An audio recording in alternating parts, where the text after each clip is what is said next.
I've got 3 boxes here. One of them contains $1,000, one of them contains $10,000, and one of them contains $100,000. And you 3 are the Avengers of entrepreneurship on the internet. So you're gonna tell me what you would do with that amount of money to build a scalable business. So do I get to keep the money? Is that how this works? Yeah. Okay, so I would... 3 highly successful entrepreneurs with 3 very different perspectives. This is the ultimate masterclass in creating and scaling your businesses to make millions. There's 2 paths to making money quickly if you don't have any. And the first path is go find the best entrepreneur and go work for them. Learn as much as you can. Totally agree. Like Kim Kardashian was Harris Hilton's assistant, and she learnt the playbook for being famous, and then she took it to a new level. And then the second way is high risk, but highest reward. Go do it yourself. And the first business that you start, you're going to be learning the game of business even more than you're learning the business that you're doing. Things like if you wait 8 seconds after you ask someone to buy, you close 30% more sales. And there are actual studies now that show that if I'm a woman, you make more money if you do one thing. You wear makeup, which is wild. And what about making content? Building a content empire that builds your business. This is brand new to a lot of people. And so a lot of creators online don't think about how do I monetize on top of this. Right, and I can name some TikTokers with 50+ million followers that have had failed launches because they have views, but they have 0 influence. And in order to create influence, there's 4 things. So number 1 is...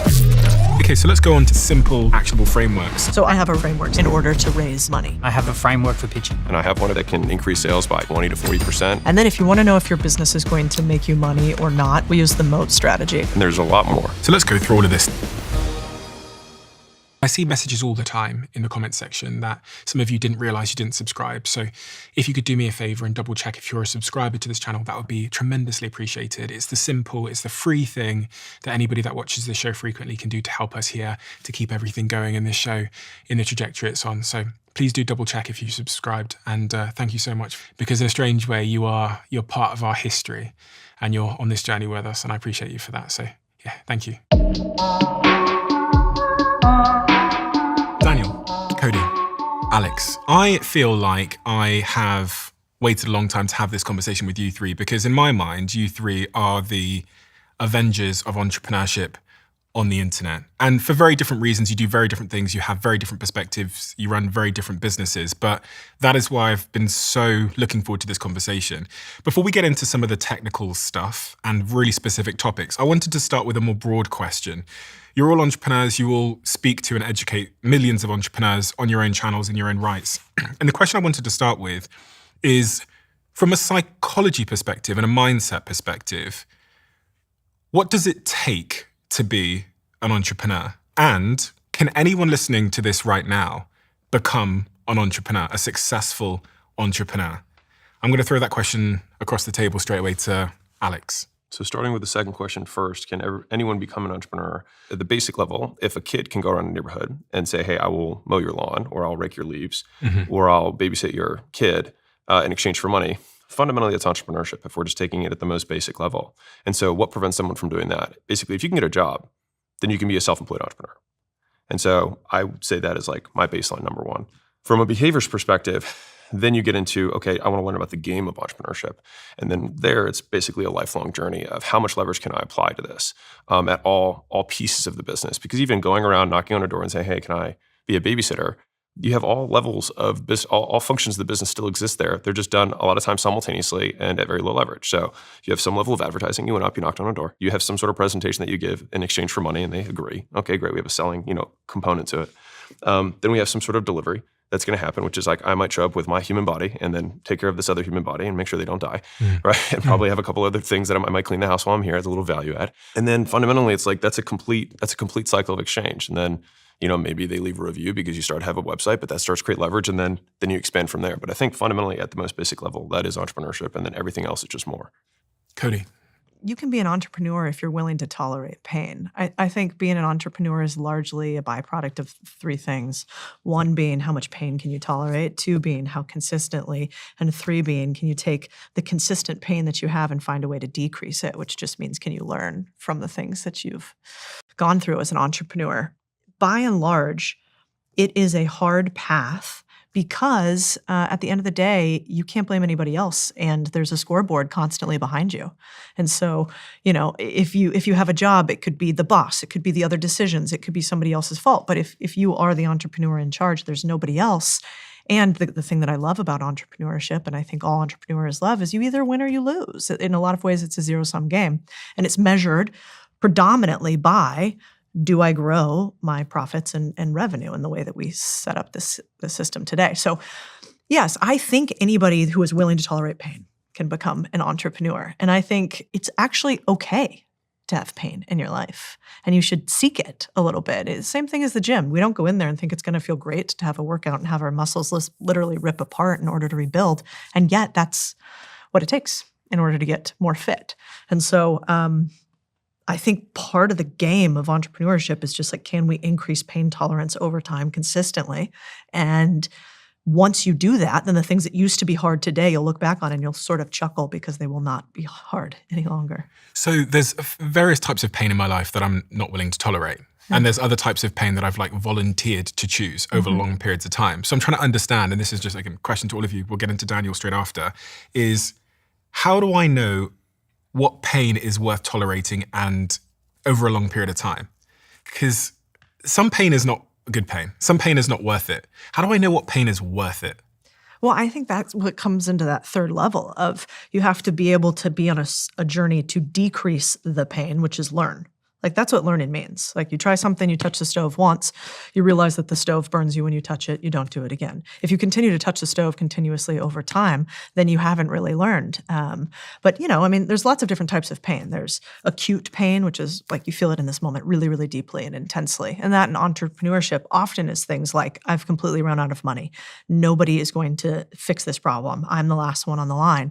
And then there's a type of pain that is low-grade pain, so kind of consistent over time. I have to work harder every single Friday. There's a paycheck that I have to give somebody else. That's sort of consistent pain. And I think in entrepreneurship, we should assume you're always going to have some version of low-grade pain. And I had that's pain okay. when I worked in the call center, and I have pain now. Did you have acute pain when you worked in the call center? It was just drudgery and boredom. And So low grade. You are out of alignment. So when you have an origin story, a mission and a vision, and you feel an alignment between your past, your present, and your future, and you feel excited about the future that this is working towards, then the pain becomes meaningful. And what you're looking for is pain that is in alignment with origin, mission, and vision. So meaningful pain. Meaningful pain. What do you think? What do you think about that same question about, can everybody be an entrepreneur, and what does it take from a psychology perspective? I'm asking this question because there's people at home that are going to wonder. They're in a job at the moment. They're pondering a lot. They see people like you three who seem like you're a million miles away. Yeah. But you didn't start a million miles away. No. So what does it take to be successful at the highest level? In the comments of every one of these videos is, not everyone can be an entrepreneur. Not everyone wants to be an entrepreneur. Interestingly, the idea of a job is a very recent innovation if you take a long view of history. Jobs really only came into existence around the 1850s, the idea of a wage. Prior to that, people got paid for tasks, and essentially you completed a task, you got paid, and all sorts of levels of society. And that gave rise to very entrepreneurial classes of people. You had to be quite entrepreneurial prior to the 1800s. So it's definitely built into us. I personally think that the human brain has three kind of levels. The base level is very concerned with survival. And it's fight, flight, freeze, freak out. The next level up is just interested in status quo, and it's interested in repeating the past and doing what's safe and just doing what's comfortable. And then there's this other part of us that is a visionary, and it's interested in exchange, it's interested in empathy, it's strategy, love, compassion, adding value to others, and it's a higher mind, it's a higher way of thinking. Unfortunately, what happens in most of society, especially with a lot of social media and especially with the way we were raised through the schooling system, is that we keep just getting dragged back into the autopilot and the reptile brain as opposed to being able to have a little bit of time for the visionary. And it's that visionary mind that makes you feel very entrepreneurial. I have seen people who have never had a business, they've never been entrepreneurs, and they get around a group of entrepreneurs, and the buzz and the energy from that group of entrepreneurs becomes contagious. And they start opening up this other part of their mind, and they go, oh, wait a second, I've got an idea. I could do this. And they start thinking about what's possible. And I've watched people go from, I could never do this, to I could totally do this in a day. Alex, you wrote something down there. Oh, it was when you were talking about, what kind of pain, is there? And I think there's a classic example of, when do I push and when do I pivot? And so pivoting comes from, at least from my perspective, where you have an underlying assumption that your original thesis was based on that has been disproven. So if I say, hey, I want to start, a doggy toothbrushing business, there's an underlying assumption that people are willing to pay for their dogs to get their teeth brushed, right?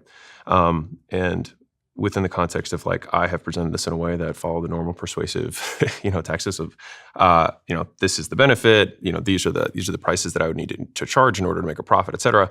If I find out that no one cares about this, then that would be a moment where I'd say, I don't think you should push harder. I think you should consider pivoting.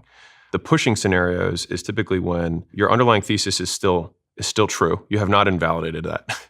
And so you just haven't figured everything out yet. And most of that is where the pain comes in, that Codie is referencing.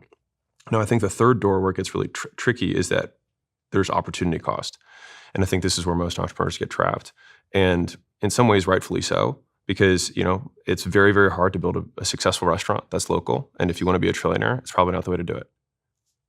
And so what happens is you develop skills, developing your first opportunity. You figure out how to do doggy toothbrushing. You find out that people don't actually care as much about brushing their dog's teeth, but they do care about their dog having good breath and being, clean and groomed or whatever. And so you pivot a little bit and then you're doing this thing, but then you have these big aspirations of being a trillionaire. And you're like, I don't know if I can turn this into being a trillionaire, but I did learn how to market. I did learn how to sell. I did learn how to manage. And then you think, okay, well, should I start an AI startup, you know what I mean, as my next thing? Because I did develop all these skills. So now what do I do, right? And I think a lot of people are in maybe one step later entrepreneurs are in this camp where they're like, okay, I didn't understand the world as well. Now I understand different opportunity vehicles have different returns, but also risk associated with them. All of them require pain and work.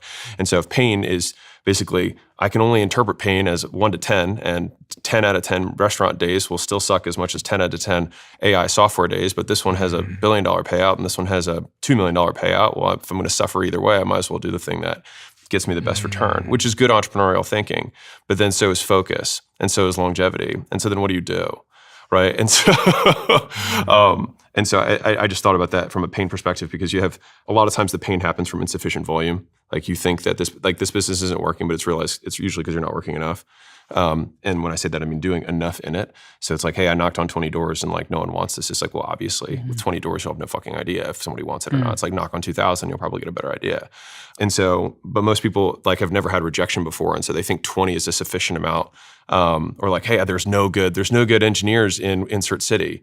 It's like, well, how many did you interview? You'd keep talking and eventually it's 3. And you're like, okay, well, no shit. I mean, if you're going to marry somebody, do you think you'd only go on 3 dates and then just say, I guess I have to pick from one of these? So it's probably not a good idea. And so I think the same idea of insufficient volume is one of the things that can create pain, for entrepreneurship. You have opportunity cost of okay, well, now there's the grass is green over there. Should I stop what I'm doing now? Right. And then you have kind of underlying theses, which absolutely, if you have your underlying thesis for the business that is disproven, then that's one of those times where it's probably worth pivoting. But for anybody who's listening who's a newer entrepreneur, my ask to you would be, I probably wouldn't start an AI startup, caveat, as my first business. And what I mean by that is as in building an actual tool. Now, if you want to implement AI using other people's tools, that's a different thing. But the first business that you start, you're going to be learning the game of business even more than you're learning the business that you're doing. And so then once you learn the game of business, then you start to see more clearly the opportunities that exist. The next step for me in what Alex said was about how do I know which idea is worth pursuing? Alex was saying there which I completely agree with, is that the first thing you do is actually teaches you the fundamentals of how business works, team building, marketing, promotions, customers, customer service. But for those people that are sat at home and they have an idea and they're mulling whether that is the idea worth pursuing, is there a framework for knowing if it's a good idea or a bad idea? What we use that comes from private equity, if you want to know if your business is going to make you money or not, or investable or not, we use the MOAT strategy, which is basically M stands for margin. So you want a business that actually makes you money, doesn't just generate revenue. And so a good business typically has at least 15% net margin. So that's the money you put in your pocket, right? So that's profit. Yeah, exactly. And then the O stands for operations. So operations being, can this thing actually scale over time, or will I really have a job, not a business? And what's the difference there? The difference between the two is if you have a job, not a business, that might be, for instance, without AI, if my entire business was just me talking continuously to camera and I'm an actor, it's really hard to turn acting to a business, right? You're trading time. Right. You're still an employee, you're just self-employed as opposed to a business owner. And there's a real difference between a CEO and a self-employed person. And then the A stands for advantage, which is, do I have an unfair advantage in my business? I think over time, all arbitrage windows close. So if you don't have some sort of advantage, it's hard to stay in business over a long time. An advantage might be, I have distribution because I have social media, so I can get more eyeballs. I can figure out how to talk to 2,000 people quickly because I can do it via video as opposed to knocking on 20 doors. Or it could be logistics, or it could be 10 years of experience in an industry. And then the T stands for TAM, total addressable market, which goes back to the doggy teeth issue, which is, is this a real market that enough people are interested in, that I can build a business that is big enough for me? And, to Alex's point, I don't think everybody should try to play the $1 trillion or $1 billion game. In fact, I think it can be quite miserable to strive for billions. And so the total addressable market for your local fruit stand in your community may be a perfect amount of income for you, but let's actually know what amount of income is reasonable for you. And the cool thing about entrepreneurship in like today's age, the data is available everywhere. And so in private equity, you would take this model like that. So you'd go moat, I take them, and for each one, I rank them 1 to 10. And businesses, so margin, operations, advantage, total addressable market. Each one of them, a 10 is perfect, a 1 is the worst you could have. And businesses that are better than 30 across all 4, well, that's a fund it. That's a fundable business model. Businesses that are less than 30 but more than 20, that's a fix it. You've got some problems in the model. And businesses that are less than 20, that's a flee it. This is probably not right for you and a hard business to do.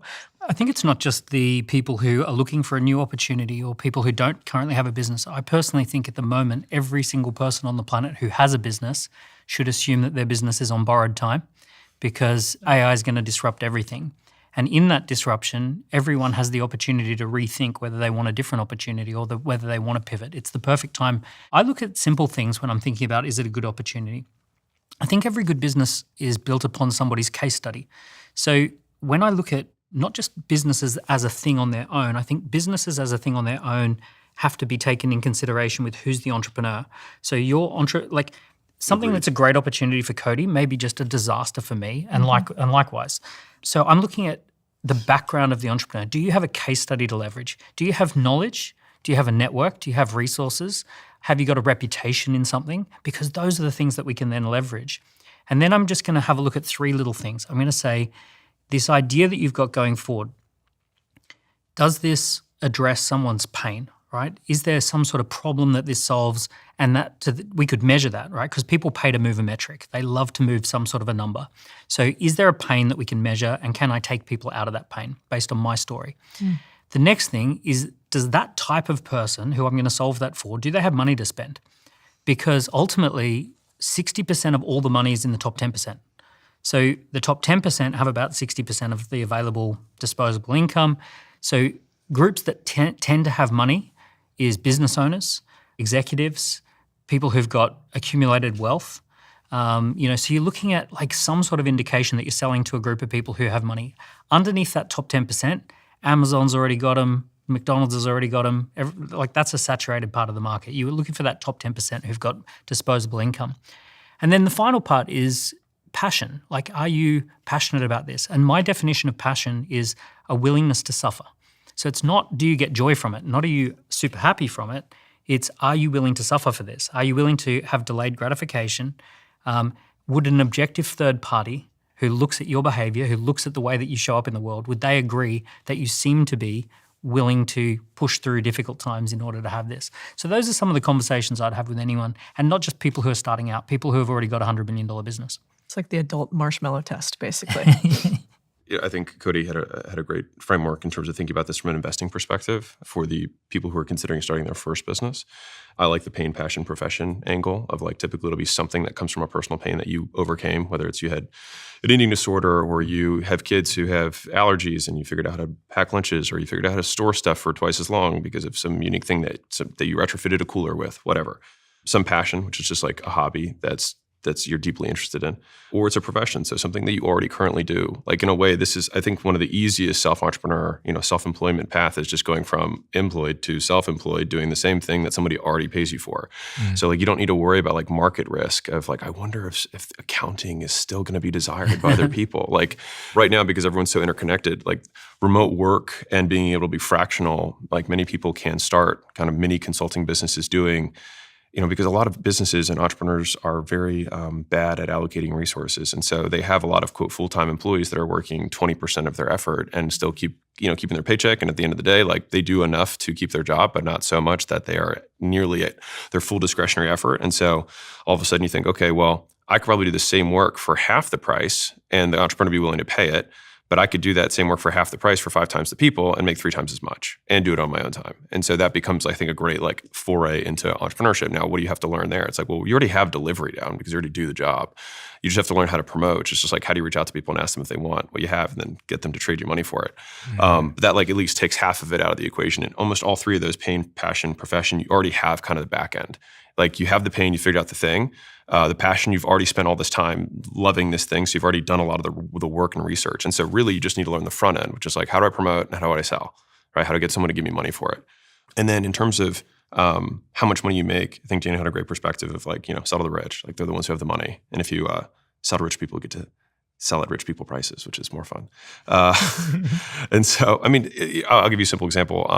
I have a CRO company that we do a conversion rate optimization across our sites in our portfolio. And so if that company works with an e-commerce business and they, add 10% to, top line and goes from 1 million to 1.1 million, they make $100,000 of value. If they work with an e-commerce business that's doing $100 million a year and they do the same exact work and they add 10%, they add $10 million a year. So it's 100 times more in terms of value that's being created. And so fundamentally, you have the value to create, your ability to negotiate a slice of that pie, how unique that is. As in, for example, I could have plenty of sales guys who are like, hey, Alex, I could sell millions of dollars of stuff for you. I'm like, yeah, but so could every other salesperson. So you have significantly less, negotiating power, even if you have the negotiating skill, just because many other people can do it, right? And then the final component is risk. And that's the one that I would multiply everything by, which is how much risk do you take on? People often say this idea of selling to the rich, but as you explained it there, what it actually sounded more like is sell to the person who's going to yield the most returns from your skill. And I reflect on this because I spent the first half of my career doing social media marketing. And I think I said this when we sat down, Codie, that I used to work with fast fashion companies or fashion companies, and the net return for the client of me selling them more dresses was tens of thousands. I then left that business and spent 2 years working in psychedelics in the biotech industry, where if this was around the meme stock thing, where if they could galvanize people on social media to care about their stock, the upside, the swing was billions of dollars. I was the only employee in this biotech firm that ended up listing on the NASDAQ for $3.2 billion. And so their remuneration to me for the 6 months contract was many, many, many, many, many, many, many millions. Yeah. Because they made billions. So for me, they thought they were ripping me off. Yeah. And I think about it, funnily enough, when you put the same company on different stock markets, the company is worth wildly different. And I think the same about our skills, where think about the stock market where you're trading your skills. Yeah. I've got a small example of that, really small example. There was a guy who we worked with who was an occupational health and safety consultant. And inside the workplace, in a typical office, he would charge a couple of grand a day to go in. And it was about 10 days, so about 20 grand to do an occupational health and safety. And I asked him the question, what is the most dangerous workplace you've ever worked in? And he says, well, there's this type of manufacturing that has lasers, freezing stuff, boiling stuff, lava, the sharks, the whole thing, right? Whatever it is. And not actual sharks, but you get the idea. Yeah. And I said, do you know how to solve the problems of that workplace? And he says, yeah, I absolutely know how to fix those problems. I said, why don't you position yourself and why don't you run a campaign that you're one of the best in the world for that and that you're actually going to just run a campaign around that?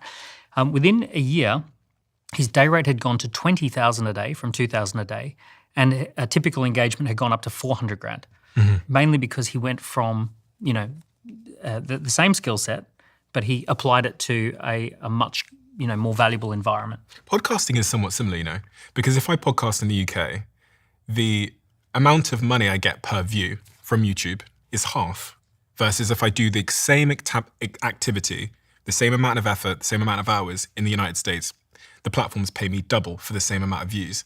And I think many of us are like trying to get a pay rise from our boss or whatever, but actually thinking about, are you trading your skills on the highest return market is a great way.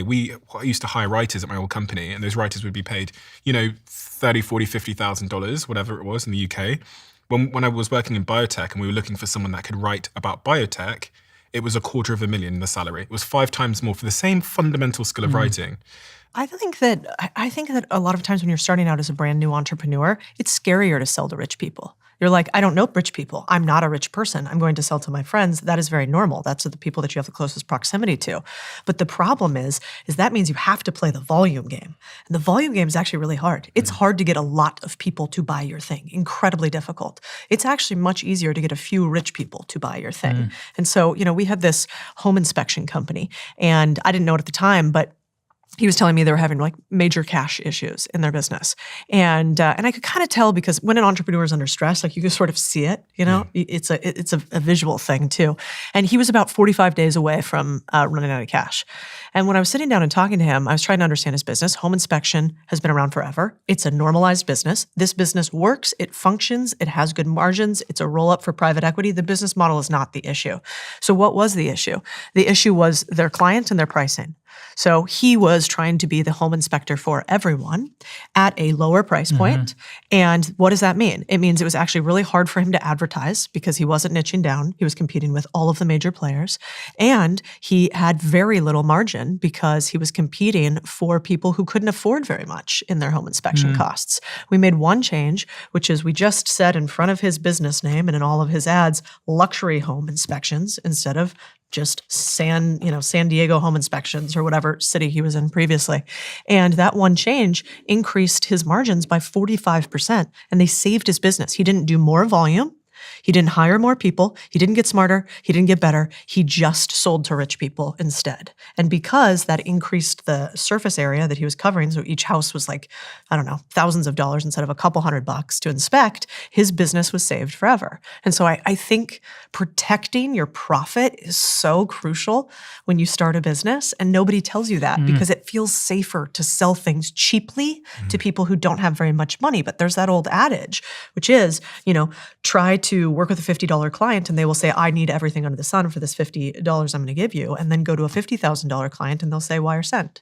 And so, so true. In the beginning, go for the 50,000. Yeah. And the last thing I'll say on that is also when you're a young gun entrepreneur, a lot of times people who have money, they got there through business 9 times out of 10. They see themselves in you as a young hard worker. You can often get away with things when you are young, working for somebody who is rich and sees themselves in you, especially in service businesses, that you just can't at volume when you're selling to people that really need that last dollar.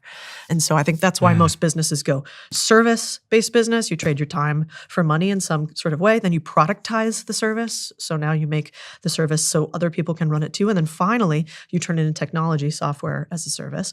You increase your margin at every single one or your profit at every single one. But they're the same business. You're just smarter. You're a higher level entrepreneur when you're able to create tech around it. But really all tech is process at scale.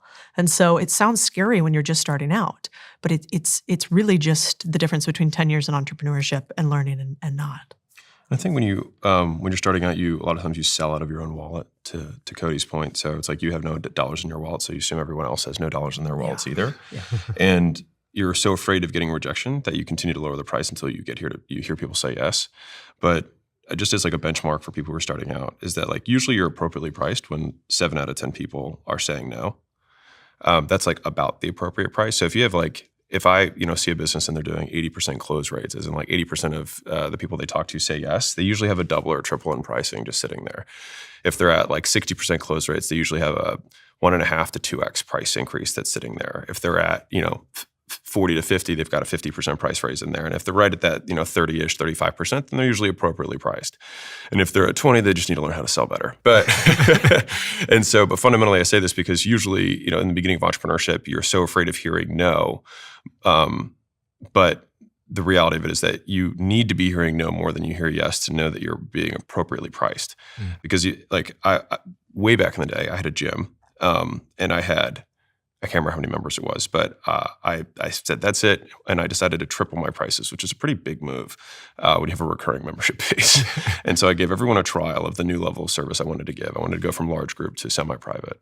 And I tripled the price alongside that. And I lost 1/3 of my customers, but I had 2/3 of the people at 3 times the price. And so I made 2 times the revenue, and I cut my costs by 2/3. And so I made a lot more money. And it was probably better for your clients as well. Yeah, it was a more better exclusive experience. 100%. And it was like right as I was beginning to learn how like pricing worked with profit in a business. And so, and by doing that tripling in price, it didn't like triple my profit. It did way more than that. And so like when you have a 10% or 15% margin business, like Codie's saying, if you actually can pull off a double in your pricing, it'd be a 6x or 7x increase in profits. So there's a lot more sensitivity to that price number. What's interesting is that it's really just like, a lot of people are like, how do I raise my price? It's like you do the exact same thing you normally do. And then right when you're about to say the number, you just add a 0. and then you just act the same. Dan Kennedy had this great quote. He said, go as high as you can without cracking a smile. And I think that's usually a pretty decent place to start. Yeah, and if nobody is giving you pushback on pricing, that means you're too cheap immediately. Like, I mean, value metrics, I think, are so listen, the thing is, like, if you're a serious business person, you want to make more money, pricing is going to be really interesting to you. If you're not a serious person wanting to make a lot of money, pricing seems like such a boring conversation. This will never go viral on the internet except for people who actually are in the game of business. And they understand that pricing saves businesses. And the thing that I learned that I thought was like wrong at first, and I'd be curious if you guys were the same, I thought it was wrong to charge different people different prices. I was like, no, everybody gets the same price. That's the right way to do business. And then I realized there's something called value metrics, which is basically your prices should be a representative of 3 things. Usage. So does somebody use this service a ton? Then you should charge them more. Do they have a lot of users? Do lots of people use it on their behalf? Or then finally, value. How much value do they derive from it? Do they make a ton of money? Can they have some sort of quantifiable return? And if you're charging everybody $90 a month for whatever your service is, you are wasting a ton of money from a segment of your clients that would pay you way more. Like Typeform's a good example. I started using Typeform, started using it myself. They charged me $50 a month. Then I started running tens of thousands of surveys through there and I put my whole team on there. Now I'm paying $1,000 a month. Yep. It's the same fucking tool. Yes, it is. But I'm using it way more and I've got more of my team using my account as well. So they're charging me just over $1,000 a month. And they only had to acquire you, which is amazing. So from acquiring one person and your cost of good or their cost of goods don't escalate at the same rate at all. So that's how these SaaS companies get this 80% margins. That's it. When you look at this little pyramid of customer segmentation, you get 1% of people who have 15% of the budget, 9% of people have 45% of the budget, 90% of people combine 40%, right? So when you actually break that down, you have one person willing to pay 15 grand, you have 9 people willing to pay 5 grand each, and you have 90 people willing to pay 445 each. So you are almost always better off going. I think the best place for most small businesses to go is that 9%. And the reason is the top 1% typically shop on pedigree. They want to work with the best businesses out there. They want to work with the ones who have won awards and the ones that have been around for a long relationships. time. And through trusted relationships. The 90%, they shop on price. They have a fixed price and they only want to shop on that price. The 9% shop on passion. They want to follow someone who has an interesting new take on things, who's putting together a group, who's done some education or entertainment around it. So this 9%, I would call that the affluent niche. And that affluent niche is really a good place to start. And that 9% are the ones that are closest to moving into the 1%. So you can grow with a client over time, which we saw a lot. You could help get them up to the 1%. And then they'll take you and introduce you to all the others. This was one of the really fascinating things for me when I was running a marketing business, which is, I think you referenced this, Codie, which is when I started the company, I was working with founders who had a 10K budget. And the amount of times they would call me because of that 10K budget, because that was do or die for them. And then when we signed Uber and Coca-Cola and Samsung, the budgets are massive and they call me less. They sign things off quicker. The meetings are easier. Life is easier.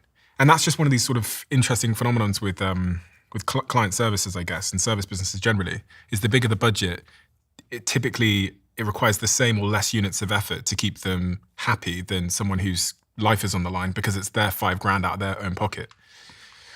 I think part of that you earn too as an entrepreneur. I'll speak for myself.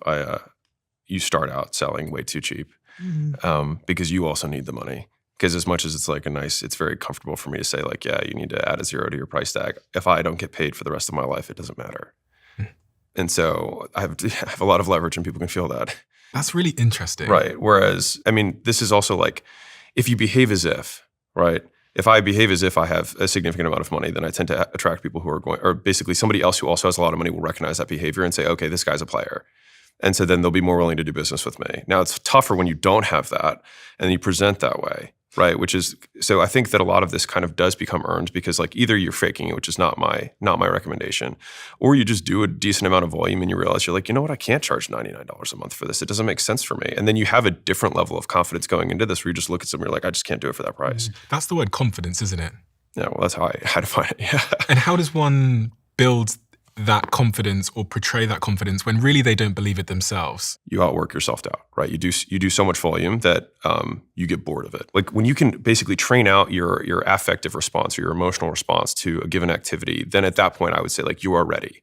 And so whenever I hear somebody's like, how do you get rid of nerves? I was like, you haven't done it enough times. Like until you're bored and you hate it, at that point I'm like, okay, now you're ready. Is that what like self-belief is to you? To me, yeah. There's two types of confidence. There's a confidence that comes from repetition. Sure. And I think it takes courage the first 30 times, and then you get a little bit of confidence, and then it takes courage, and then you get confidence. But I think it's like 30 little blocks of 30 repetitions, and then you get rewarded with a little bit of confidence upgrade. That's one type of confidence. There's another type of confidence, which is an abundance of options. So let's say you run a lead generation campaign, and you want to get 10 clients, and you're hoping to sign up 10 clients, and 1,000 people respond. You end up with this with or without you energy. And the with or without you energy is, I'm going to be fine with or without you. I'm going to definitely make my 10 sales. I've got 1,000 leads. I've got 10 sales I can make. So therefore, it's out of balance. I go back and forth on this because the good thing about today actually is I think people do less than ever, but think that they do more than ever in entrepreneurship. And so we have a lot of mental masturbation that goes on. I've thought about this a lot. I've really pondered it. I've wondered about this. I've worried about it, et cetera, right? I've watched all these videos. I've consumed all this stuff, but I've actually done nothing. Keep watching the videos. And like and subscribe. But, you know, if you take the quantity advice, then what you do when you try to go get a job, let's say, whether it's a job that you have in your business or you're trying to get an actual job, then you just go and you apply to 15,000 of them. I actually think you'd be much better off by applying to 5 and doing as much work as it would take to reach out to 15,000 to obsess on those 5. And so even if you haven't done 10,000 hours of painting somebody's house, if you go and sit down with AI, get in front of Perplexity, and you write down, okay, what does the average painting job cost? What are the problems that come up with painting jobs? Who is the most expensive? How do I upsell them? And you put together a package that is like, here is everything that you think you need to know data-wise on this job that I want. Like, you will be the 1%. Nobody preps for anything anymore to the degree that you need to execute. And so I don't think you always have to do the job if you do the preparation to show that you care about the job. And just think about it. Like, how many times have we all had people reach out to us and they're like, I want to come work for you, or I want to come get this job. And they're like, hey, can I send you a video of XYZ? And if I do it, then you'll hire me. Or can I do a sales pitch for you? You know what you should actually do? Make the video. Make the video, put together an entire prep document, put together a strategy document on why I should hire you, and make it so that it is almost impossible for somebody to say no to you because it shows how obsessed you are in a world of super curious, uninterested, not that deep obsession. And I probably hired 15, 20 people solely because obsession is rare and competence is rare. And if you can show those two things, you can beat people who have been doing it for 20 years. Because I know many painters. We own one of the bigger painting franchises in the country. And I know very many painters that have all the experience, but they don't know how to properly communicate it and show the preparation that they've already done. Let's talk about that, because that's a function of really sales, I guess. That's sales, that's marketing. I was mulling the other day because I've just hired someone called Harry, who's our new head of happiness in Flight Story. And she didn't just make a 7-minute video. She also sent the video via unsaturated, less noisy channels. And it made me think about this framework of the resonance of the message and the high signalness of the medium. Because as you'll all know, you're getting DMs from people that say, any job's going. That's like low emotional resonance and a terrible medium. So I think of it as like this 4 sort of square quadrant, where in the top right of the quadrant you have message at the 7-minute video, but then figuring out how to get it round back past the PAs, not into the saturated inboxes, maybe into the post. I think post is so like unbelievably unappreciated as a medium in a world of like laziness, where nobody wants to like go to the post box. You're all on the receiving ends of thousands of DMs and messages a month, and sometimes some of them get through. Sometimes some of them result in someone being offered a job or you investing in their company. So if I'm listening at home and I'm thinking, okay, I've got 4 people here who get thousands of DMs, what is the secret that penetrates your fortresses? I would be careful reaching out to people who have millions of followers, because it's hard for you if you've never had millions of followers or even hundreds of thousands of followers. It would blow most people's minds just how much traffic is moving in the background on any given day. There are plenty of people who have 10,000 followers or 20,000 followers, or they've got a very successful business. They don't get 1,000 emails a day. They get maybe 1,000 emails a year. So there's something that you can reach out with, which is called a proof story, which you mentioned. And the format that I like to use is, I did something special. I recently worked with an extremely famous YouTuber who has over 22 million followers. And we were able to spin out a new business, which became very, very successful and exitable. And that business got 10 million worth of revenue in the first 6 months. And I project managed the whole thing, and I can explain exactly how we did that step by step. So the format is, I did something special with a certain type of person. We got a great result. Here's what the result was, and here's how I can explain it step by step. And what's in that for me? Or am I making the link? So I'm reaching out to you with my proof story. Yeah. So I'm telling you, this is what I've done. And are you asking me for something? I'm saying, would you like to know how we did it step by step? Now, the other way we can do this that works pretty well is to do this in the public domain. So, for example, you could reach out by actually posting a video or a post on LinkedIn or on Instagram or on X. And what you can do is have 5, 6, 7, 8 friends who then jump in and start commenting on it. Now, for me personally, if you've tagged me in something in the public domain and people are now commenting it, so that the thing might be, I've got a little bit of advice for Daniel Priestley. And I go, ooh, what's going on here, right? And then I see that there's a public video and I see several people commenting on it. And then I look at the video and it's a proof story and it's really complimentary. I really like your stuff and here's going and here's my proof story. And by the way, Daniel, I'd love to get in touch. Drop me a DM. I'm going to check that out because it's in the public domain. Because? Well, because it could be negative. It could be like I don't. Put it on Reddit. I want to know what the heck's what's being said there, right? But I think the real thing is, don't confuse famous with rich. Like, you guys shouldn't care about us and reaching out to us. There are people that are richer than all of us, even though we all have some means, as far as I understand.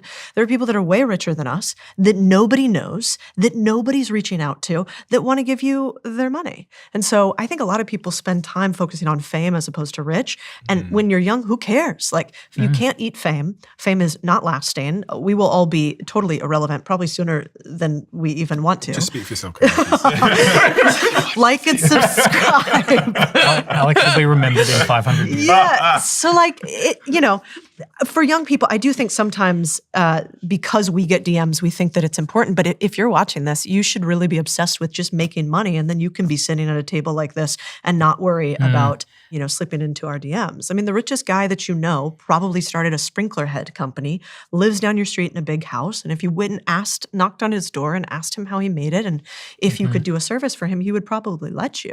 Yeah. So true. I wouldn't mess around with famous people. The people that gave me my first leg up in the world of business were they didn't have followers. No. They were some guy who had built a business similar in the city and was now living out in Monaco, living an isolated life. It was someone who'd sold some kind of company, was running, some kind of marketing business.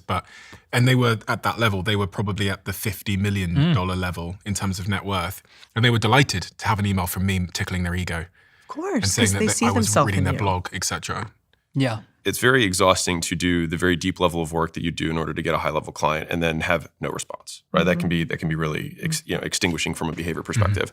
But if you do that work, for, Stephen Bartlett. And then you make the post and you say, hey, this like, I'm a XYZ, whatever designer, and I've worked with these types of clients. And let me just show you my breakdown of what I would do. I think his stuff's awesome. This is just some stuff I would do. And then I tag you. Then I'll probably, things is enough people will see that you'll get it sent to you from somebody else who you will answer the response from a messenger messaging type perspective. Like somebody whose DMs you will open will be like, hey, I don't know if you saw this. A team member. Right, exactly. And you do respond to them. I do, yeah. Right? Yeah. And so all of a sudden it's like, that's actually how you can get in. But you also get all the free exposure of the work that you're doing. And then another person who might not be you, and it might be me, and saying, hey, I like Stephen's stuff too. And I thought this was a pretty good breakdown. Hey, do you have services, You're gonna in exchange for money? You're going to intercept my... Yeah, totally. I'm going to nab that shit. And so yeah, I actually really like that perspective because it allows the work that you do for your lead magnets to basically double as content. And so it doubles as promotion. And so you kind of get multiple bites of the apple, which I think is really good.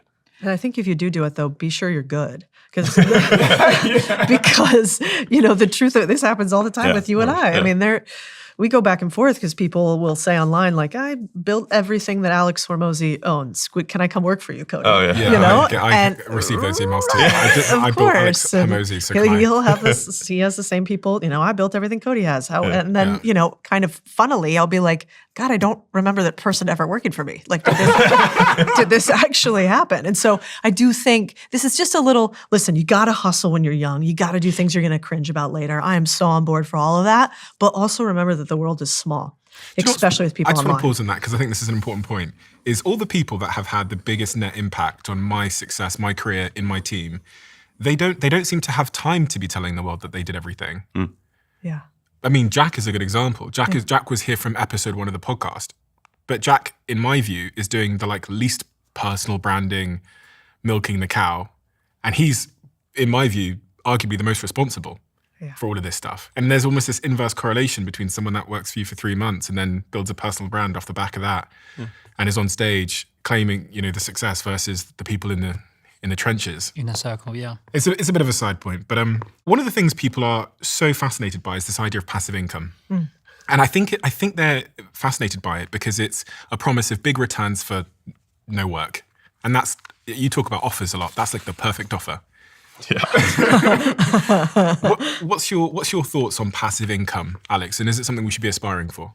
So first, I think it'd be helpful for everyone to even define in terms of how to think about passive income versus active income. So one is that people often discuss it in binary terms, passive versus active, when it's really more of a continuum of how passive is it versus how active is it. And that way it becomes way less black and white. When I think about passive versus active, when people are starting out, I generally just discard it entirely because they typically don't have sufficient capital in order to actually make meaningful passive income, and they would get significantly higher returns on increasing their active income. And virtually every extremely rich person who's self-made, as my asterisk, generally has gigantic active income and only begins to look at passive when they have so much money from reinvesting in their higher return things, which is what got them this very large active income, that they're like, where else should I put it? And then at that point, it's really a question of diversification, which is like, how much more do I not want to double down on the main thing? And that's a completely personal question. And there is no, in my opinion, there's no right answer to that because that's a fundamental, like, how much risk do I want to take, which I see as entirely personal. But I'll give you a real example of like an investment I made 5 years ago, which was we did exited the business and I had more time on my hands. And I was like, okay, well, why don't I just start spending, a couple $1 million a year on making content? Now that had basically zero return in that time period. But if I were to look at the return on capital for that, $2 million a year I did for the first few years compared to today, it was probably the highest return capital that I made. But was that a passive? No, it's definitely not passive. It was 100% active from an investing perspective. And so this is when people are like, what do you mean by investing yourself? I mean that, right? Like you're investing in either the skills that you're acquiring, the businesses that you have, and a very simple investment a lot of times can get you ideally leverage on your time. And so I would rather think for the person who's starting out, not like, how do I make this passive? I'd rather say, how do I get more leverage on my active? And so like I could start by shoveling snow in the beginning. And then once I save up enough of my shekels, then I'll buy a snow blower. And all of a sudden I can go from doing, 1 driveway an hour to doing 3 driveways an hour. And then boom, I tripled my income. Now for that 1 week that my cash flow is down because I had to buy the equipment, I'll have made less money, but then I'll very quickly recoup it. Now to the same degree, that's in a capital expense from an equipment perspective, but you can do the same thing from a skills perspective I give a classic example of a phlebotomist as somebody who draws blood. In the US, I think they make somewhere in the neighborhood of like $25 an hour, something like that. It doesn't take very long in order to become a phlebotomist, and it doesn't take a lot of money. And so, a couple of weeks, you do the studies, you get your cert, and then all of a sudden you take minimum wage, and as long as you're not in San Francisco, you will have doubled or tripled your earning capacity in just a very short period of time. And so that's a very good return on capital. And so that's where I think about the best investments for people who are starting out, who have, call it, sub $10,000, sub maybe $25,000. It's like I put all my money into how I get more leverage on my active, which is either going to be more skills or more actual physical equipment in order to get returns on the skills I already have. Interesting. More leverage on my time. I personally like the idea of asset income versus passive income. So if you actually look at what's really going on with passive income, it's that there is an asset, and that asset is in some way generating income. So for example, you own a house and you get rental income, or you write a book and you've got intellectual property, and that intellectual property generates a royalty income. So first there's an asset, income follows assets. So the first thing you need is an asset, and then you get the yield from the asset. And there's traditional assets, which are very, very good if you've already made money or you already have money and you want to park it somewhere and you want to stay ahead of inflation. Traditional assets are terrible for trying to make money. Give me an example of a traditional asset in this definition. I think of something like art, wine, and watches as more like a speculation, or perhaps a store of value. But then there's something else which is called a performance asset. And a performance asset is typically intellectual property, media, code, or data. And when you have these performance assets, if you can build these are ones you don't have to buy, you build them. So for example, you could write a book, and now you've got intellectual property. You could build a system like a SaaS platform. And now that SaaS platform is in some way an asset, and you can rent that out to more people. You could build a database of 1,000 people and build a relationship with those 1,000 people. And then every time you write one email, it goes out to 1,000 people, and now you've got a little newsletter. So that's a performance asset. So typically when you look at the people around this table, we're very lucky to have a lot of performance assets, big followings, lots of media and content, books that we've written. So these are kind of like the performance assets that anyone can create. It used to be, until very, very recently, that you just couldn't build assets. Like it was very, very difficult. But we live in this magical moment where almost anyone with a phone and a laptop can start creating performance assets with intellectual property, media, data, and code. And then you can basically start the process of building those assets, and then those assets produce more income. Here's my conspiracy theory about passive income. And I think that passive income, it's a tax code, right? It is a real thing. It exists. You pay less money to the government if you have passive income than active income. Like, that's where the word comes from. But I think the reason that it's been so idealized is because there's an entire industry where people have told all of us for decades that they are better at managing our money than we are. That's the mutual fund industry, that's the investment industry, that's the real estate industry, that's the private equity industry. And they have said, we are professionals, and thus we will charge you 2 and 20, we'll charge you an investment fee on top of your assets for you to give us, the professionals, your money to beat inflation over time. The problem is that, to your point, they will never make you wealthy. Investing over time in those assets are great for beating inflation or making sure you have downside protection for your cash over time in order to allow it to grow and have diversification. But they're very bad if you want to get rich. If you want to get rich, you're not going to get rich in mutual funds and sitting it in somebody else's private equity fund. The people who get rich off those things, they do the active income. They're the ones who are running the private equity fund. They're the ones that are running the private equity companies, and they're the ones that are running the real estate. And so there's this fascinating world we live in, actually, where people think that it is better and more sophisticated to not teach you how to become capable of running your own business and creating active income, but that instead you're more sophisticated if you're on Wall Street. And so I think that passive income was actually, in a lot of ways, a way for the wealthy class to gain a lot of our assets.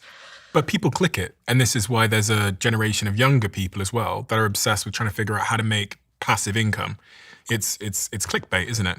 I think it's Forex clickbait, trading. but I think it's almost deeper than that. I think it is actually that it sounds, if Alex says this, I say it too, but like invest in yourself. People are like, what does that mean? Of course I'm trying to, but how do I invest in myself? That's hard. I don't know exactly how to do it. What are you trying to sell me courses or tell me to buy your books or whatever?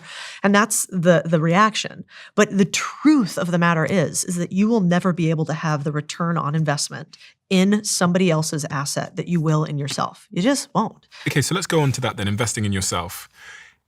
If you were starting out in your career today without the skills that you have, without the audience that you have, and you had to choose how to invest in yourself, what is that investment you would make in yourself today in 2025? I'm going to give two answers. So I started at zero once, and then I've lost everything twice. And so I have done that 3 times now, starting from zero without a reputation or money. And so what I did in all 3 times was the same thing, which was the first thing I did was I learned how to advertise, which is how do I let people know about the stuff I have. The second thing I did was that I went to people who had an existing business, and I said, hey, for as little money as possible, what would you do to fulfill your existing services? And then when someone, I would then use the advertising that I had. So at the time it was Facebook ads. I would run ads, and then I would sell those leads into that business based on the predetermined price. And so let's say it's a chiropractor, or for me, it was a gym. So I went to a gym owner. I said, what would you, take for a member? And they said, we would actually take them if you can just bring them, you can keep the money. We just want the customer for free. And so I said, okay, well, the first 6 weeks of the time that they spend money with you is mine. And then after that, they're all yours. And they said, that's fair. And so then I just spent money and I sold into someone else's business, and I kept everything above the spread, which since the basis was zero, I kept all of the money and I had zero cost of delivery. So literally it was just cash collected minus CAC, all of that was profit. And so when I started over from zero, the third time, I was able to make $100,000 in the first month when I needed it. Because you had that skill of advertising. Yes. And so when we say like invest in yourself, it's just it's a very amorphous term, but fundamentally you have to learn the skills of generating money. And so you're going to have some level of promotion. You have to let people know about your stuff, which is either going to be through content, through paid ads, through outreach, right? Or it's going to be through affiliates. So somebody already has an audience you negotiate some sort of thing with. Honestly, so many businesses, like you can go to a chiropractor and say, hey, how little will you do 10 sessions for? And you'd be amazed. If I say, hey, I can bring you 100 people, how little can you do 10 sessions for? They might say $20 a session. Now I might sell it for 200, but that's on me. And I make my 90% spread and I don't have to do anything. I just have to promote and sell. And so that is an example of something that like I have done and did do each of the times when I needed to make money in the beginning when I had nothing. What skill that you currently have Yeah. would get you back to being a $100 million entrepreneur? So it's a really good question. I think it's actually stacking skills. So a lot of times, like when this question gets asked, basically the assumption is that you have to stay in the same vehicle. And so like the fastest way to make $100,000 is not the fastest way to make $10 million. But I might make $10 million faster if I start with $100,000. And so if I have zero, then I'm going to do something that costs zero capital and is pure skill, which is exactly what that was, right? Now let's say to actually start running those ads, I might need $1,000. And so it's like, I might drive Uber for $1,000, get my 1,000, then spend the 1,000 on ads to make my 30,000. And during that process, I can reinvest that to get the 100. Okay, great. Now I've got the 100. Now with the 100, I can flip that into, and the key of each of those is that none of those are really businesses per se, and that like I can just walk away from them whenever. I don't have ongoing delivery or ongoing commitments. And so that gives you a lot of flexibility. And I mean, I think there are a lot of entrepreneurs, at least the ones that I know, have had these moments where they needed to generate a lot of capital in a short period of time and have a few kind of like fast money skills that they don't flex normally because there's caps to them, right? What I think is cool about entrepreneurship too is we can all do it. You have to find your unfair advantage. One of your unfair advantages is you're very good at paid promotion and getting to the masses, right? That was never really my unfair advantage. I think there's 2 different ways you could do this. One would be promotion. So are you an incredible salesperson to go direct to a ton of people? The other way is partnerships. And I think you can think of these different ways. Promotion could be B2C often, which is like going direct to consumer. Often partnerships is B2B, going to a few big people. I think of partnerships as employment, which is a very fast way often to make money too. Like Jack might make way more millions with you than he does individually. And so my background, when I didn't have any cash, I didn't know know how to go to people directly. I didn't know how to do paid ads. I wasn't sure how to do promotion, which is a volume game that you have to be good at. So I went towards partnerships. I said, I can get to fewer, bigger, faster. I can't get to many fast. And so I think there's like two paths to making money quickly if you don't have any. And the first path has less risk, but perhaps mid-sized returns. And that is go find the best entrepreneur, founder, business builder you can find, who you can still get to on a daily basis in some way, and go work for them. Learn as much as you can, earn as much as you can. As you learn more, ask for more continuously over time. This is how, Sheryl Sandberg is one of the richest people in the world, and she's never had her own business, right? She's only worked for other people, and she's doing just fine. So I think that's the first way. And that would be what I would call partnerships or employment. And then the second way is to go do it yourself, right? Which is high risk, but probably highest reward. And in that instance, you have to go and figure out how to get people to buy your things continuously over time. But like when I didn't have money in the beginning, I'd gotten out of finance. I didn't want to work for somebody else again. I was pretty miserable. I had worked for 1 billion hours for people in investment banking and asset management. And I had massive golden handcuffs. Like I made a lot of money, and I had no brilliant idea. I didn't have a business idea. I had no idea what to do next. And I'm pretty risk averse, actually. I was like way too scared to go do what you guys all did, which is start businesses from scratch. And so instead, I partnered up. I went to another company that needed to raise capital and get a few investments in it. And I went to them and said, I can raise money from a few of these people that I know. If I do that, can I negotiate a little bit of equity in the company? Can I negotiate upside return for the money and dollars that I bring in? And I want to be a partner in the company. And so you don't always have to start your own thing. If you can negotiate with partnerships, I think sometimes you can skip to the front of the line if you're not a great natural salesperson, or marketer. And so you really just need to decide which one. And neither of them are better than any other. They're just better for you. The amount of resources you have access to is a factor of knowledge, network, and reputation. So at all times, you're trying to build your knowledge, you're trying to build your network, you're trying to build your reputation. Now, a lot of people are worried about the knowledge, but they've probably done interesting things already in their history. They're probably, if they looked over the last 3, 4, 5 years, they could say, actually, I've done all sorts of things, but I've never told anyone about that.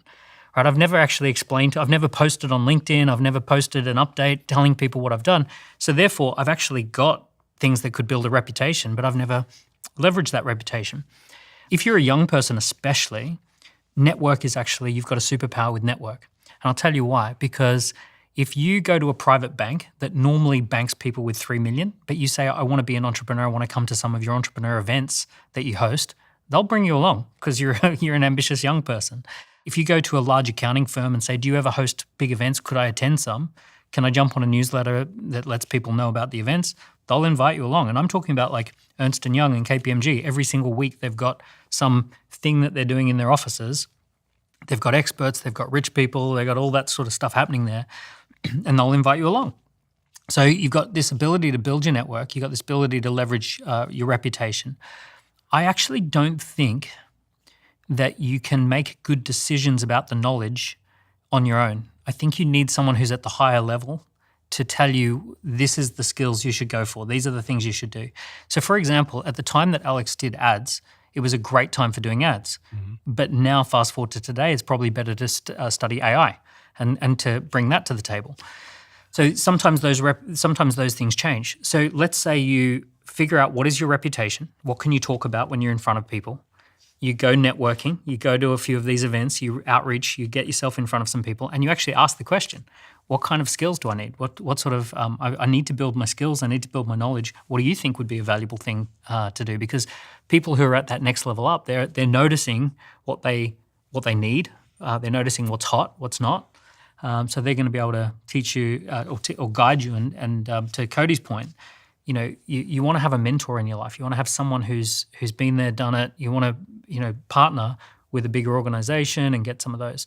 Before Kim Kardashian was Kim Kardashian, she was Paris Hilton's assistant, and she learnt the playbook for being famous, and then she took it to a new level. So she did an apprenticeship, and then she applied the apprenticeship. One of the things that all of us have in common is we make content. And it's almost a bit of an elephant in the room that no one's really doubled down on. When I asked what you guys think is the most sort of like undervalued skill or the best place to invest in yourself, I was actually expecting you all to say start making content for a variety of reasons, not just because you want to build an audience so you have more customers, but actually, and I can see it on all of you, it's helped you to think better.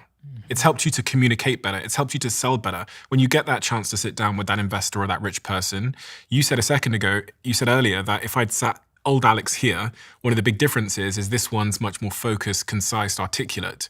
So I'm wondering what you guys think of that content as a undervalued, underappreciated skill in the world we're heading in. If I'm starting today rather than when I had, zero, there's still a huge amount of attention that sits on social media, if not more. And there's even more demand for content now than there was. And so you can supply that and get compensated for it. And you'll have to do repetitions for a period of time until eventually you get good. And then you can develop an audience, and then you obviously can sell things to them. I think content's a little bit of an interesting one because content works when you've got intellectual property to leverage. So I remember Alex popped onto my screen the first time and he says, I've sold my company for $40 million and I've got nothing to sell you. I'm just going to tell you how I did it. Codie's the same. She's like, I was working at Goldman Sachs, but then I left Goldman Sachs to earn more money through laundromats. I'm like, that's interesting. That's fascinating, right? So I'm going to watch that content because there's some interesting intellectual property there. My channel took off when I started talking about I've done 7 startups that went 0 to $1 million in the first 12 months. So it's that ability to have some intellectual property that people are going to want to get to. I can think of a bunch of examples of creators that hadn't done anything, but their ideas were the value. So if you think of someone like George Mack or even James Clare or lots of other of these sort of like Jay Shetty, online writers who... Jay Shetty had a great one, which was, I've got monk wisdom for the modern world. And we've got Ali Abdaal. I quit being a doctor to be a YouTuber. So there's these little hooks that work. And does everyone have you don't have to have sold a business for tens of millions I think made millions from... I think there's some intellectual property that you've got, but bear in mind that there was a different time where you could just burst onto the scene. And we now have AI-generated content. So if you imagine like airplanes and they're at the airport and the fog rolls in, and if you're on the ground, it's very hard to take off. But if you're already up in the air, it's very easy to stay up in the air.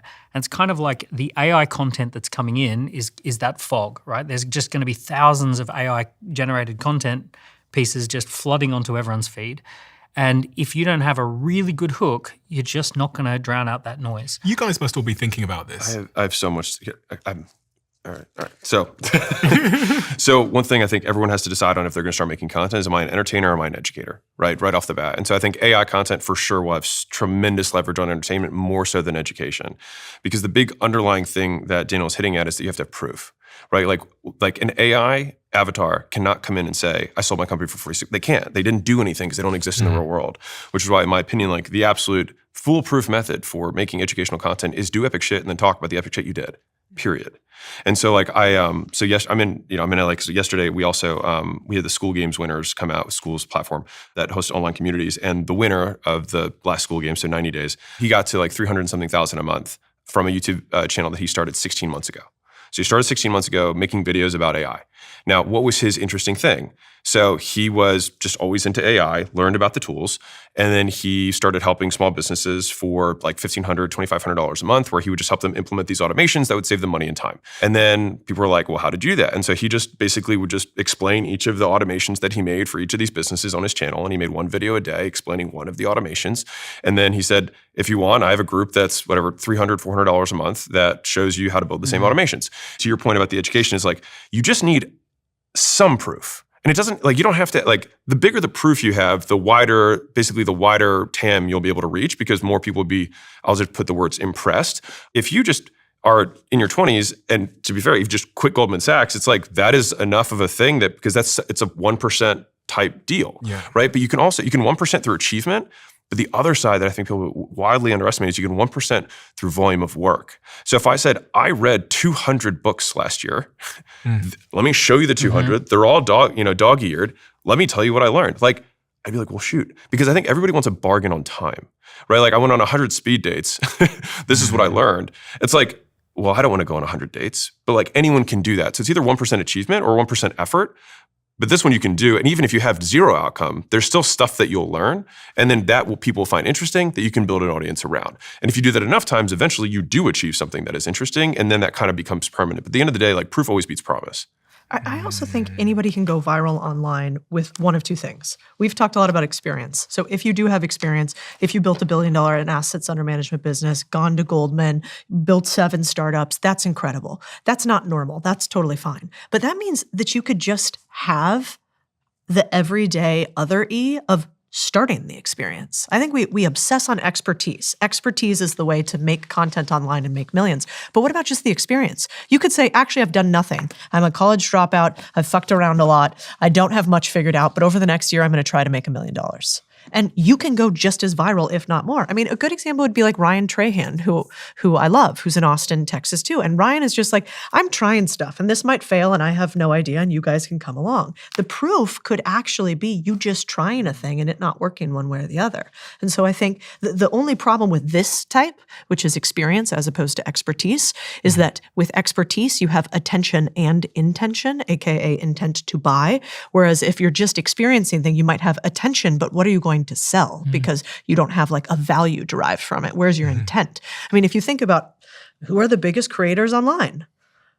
OnlyFans, the Kardashians, what are the biggest websites online? Porn sites. That's a lot of attention, but the intent to buy is going to be low for any of those over time writ large. And so I think you have to ask yourself, okay, if I get a ton of attention, let's make sure I'm really thoughtful on what I get attention for. And then let's think about once I have that attention, where do I actually have some sort of expertise or value that I can trade in order for people to have an intent to buy? And I think about it like this. Rihanna, huge star, right? Big celebrity, billionaire now because of Fenty Beauty. Drake, giant celebrity, arguably more views, more hits than Rihanna, worth 1/5, 1/6, 1/8 what Rihanna is worth. Why? Because he has tons of attention, but he hasn't actually done much to get intent to buy from him. And so Rihanna's just categorically better, if we define better as bank account and scoreboard on net worth, than Drake is at monetizing their intention. And so I think that a lot of creators online think too much about views, likes, subscribes, and don't think very much about how do I monetize on top of this?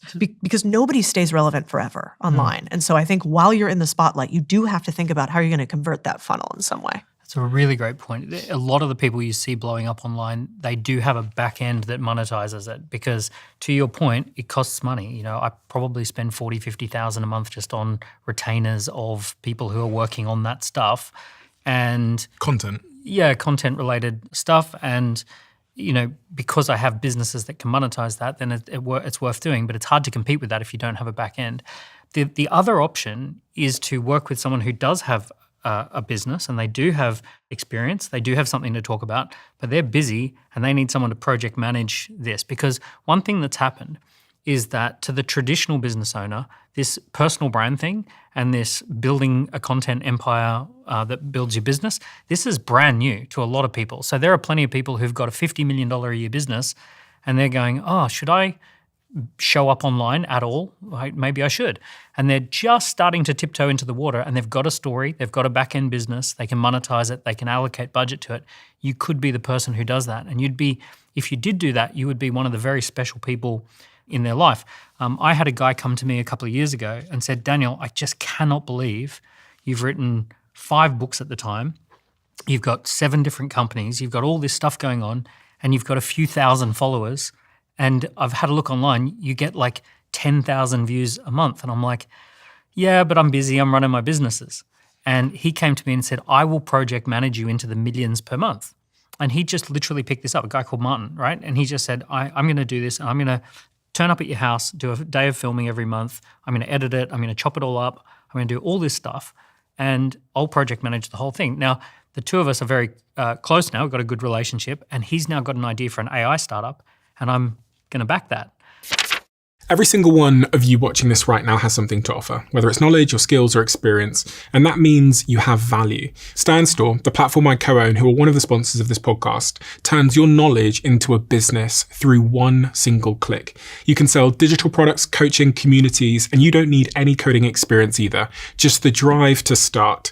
This is a business I really believe in, and already $300 million has been earned by creators, coaches, and entrepreneurs just like you have the potential to be on Stan Store. These are people who didn't wait, who heard me saying things like this, and instead of procrastinating, started building, then launched something, and now they're getting paid to do it. Stan is incredibly simple and incredibly easy, and you can link it with a Shopify store that you're already using if you want to. I'm on it, and so is my girlfriend and many of my team. So if you want to join, start by launching your own business with a free 30-day trial. Visit stephenbartlett.stan.store and get yours set up within minutes.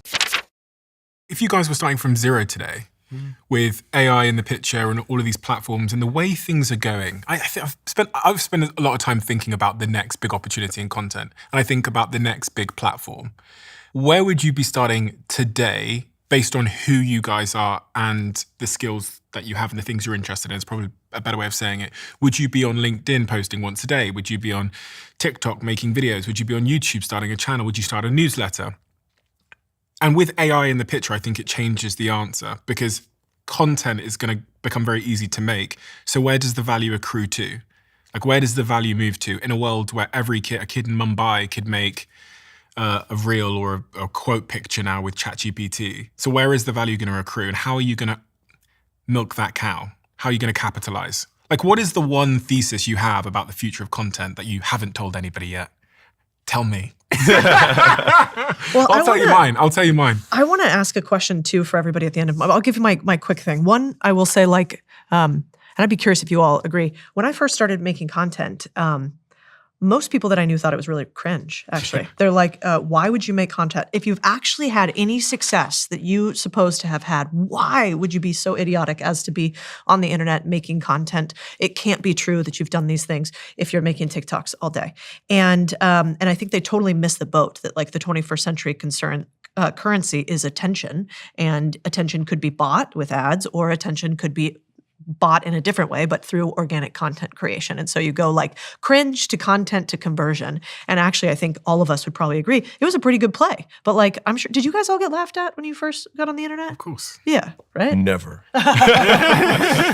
Still get laughed at now. I still get laughed at. So like, I just want to prepare. If you get online, be prepared. People will think you're idiotic. And your friends. And your I call it friends. the shedding period where you transition to 100%. And people who are serious for whatever reason have not figured out that there is a huge arbitrage opportunity with being known. Even if you don't care about the views, and all I have as something that's a differentiator is that if I ping Steven, you'll respond to me because I am somehow I have some presence online. Same with Alex, same, right? With all of us. And so one, I just want to say that up front because it will suck. I'm in these creator groups, and at some point, it just happened yesterday. I'm in a group with like some of the biggest creators in the world, and all of them were listening. I mean, maybe 50 responses of a moment where everybody hated them on the internet. It was super dark. They couldn't stop watching and reading the comments, and they felt like there was like a fight or flight situation from a bunch of strangers. And so I think it's worth just saying content can have a little bit of a downside, and you got to like protect against that, but like also go full fucking bore into it because who cares? You'll be forgotten anyways. And embarrassment is the price of entry, as they say. Yeah. And we've all faced that and had to go through that to get to the other side. Now I want your content secret. We talk about social media, and I think there's been a lot of talk about it shifting really more towards interest media rather than social media, right? Mm-hmm. So I think this is extremely important because what Codie was referencing earlier is, again, entertainment versus education. And so Rihanna and Drake, I see both as entertainers. Now, what's interesting is that where do they have influence? So she used the word intent, but fundamentally I say, like, how do we increase the likelihood that someone complies with a request or complies with a solicitation, right? If I tell you to do something, we've all seen some creators who have tiny audiences, but if they say, hey, go do this thing, they have 100%, not really 100, but they have a huge conversion on a very small audience. And then other people, I can name some TikTokers right now that have, 50 plus million followers that have had 13 failed launches because they have views, but they have zero influence. No one listens to them for their advice. And so in order to create influence, there's 4 things. So number one is, and so I just remember SPCL, right? So you have status. So somebody who controls scarce resources. So a bartender at a bar, there's alcohol behind them. It's a scarce resource. In the bar, they have status. When they walk outside of the bar, no one cares about them. But in the bar, they have status, right? So they give influence. The second is power. And so power is basically say-do correspondence, meaning if I tell you to do something, follow these instructions, and a good thing happens, then I'll increase the likelihood that you comply with the request in the future. And so, like, for example, Martha Stewart was the first self-made female billionaire. And I think there's a huge amount of reasons for that. And one of the biggest ones is that she literally gave people recipes, and they followed the recipes, and they had a good thing happen. And then people told them they were great, and this cake was great, and this lasagna was amazing. Their family, their friends, they also got status. So a massive good thing happened after following explicit directions. And so then when she said, follow my next directions and buy this thing, people said, okay, the last 10 times I did it, it worked. I'll do this too. And so that's why she had so much influence.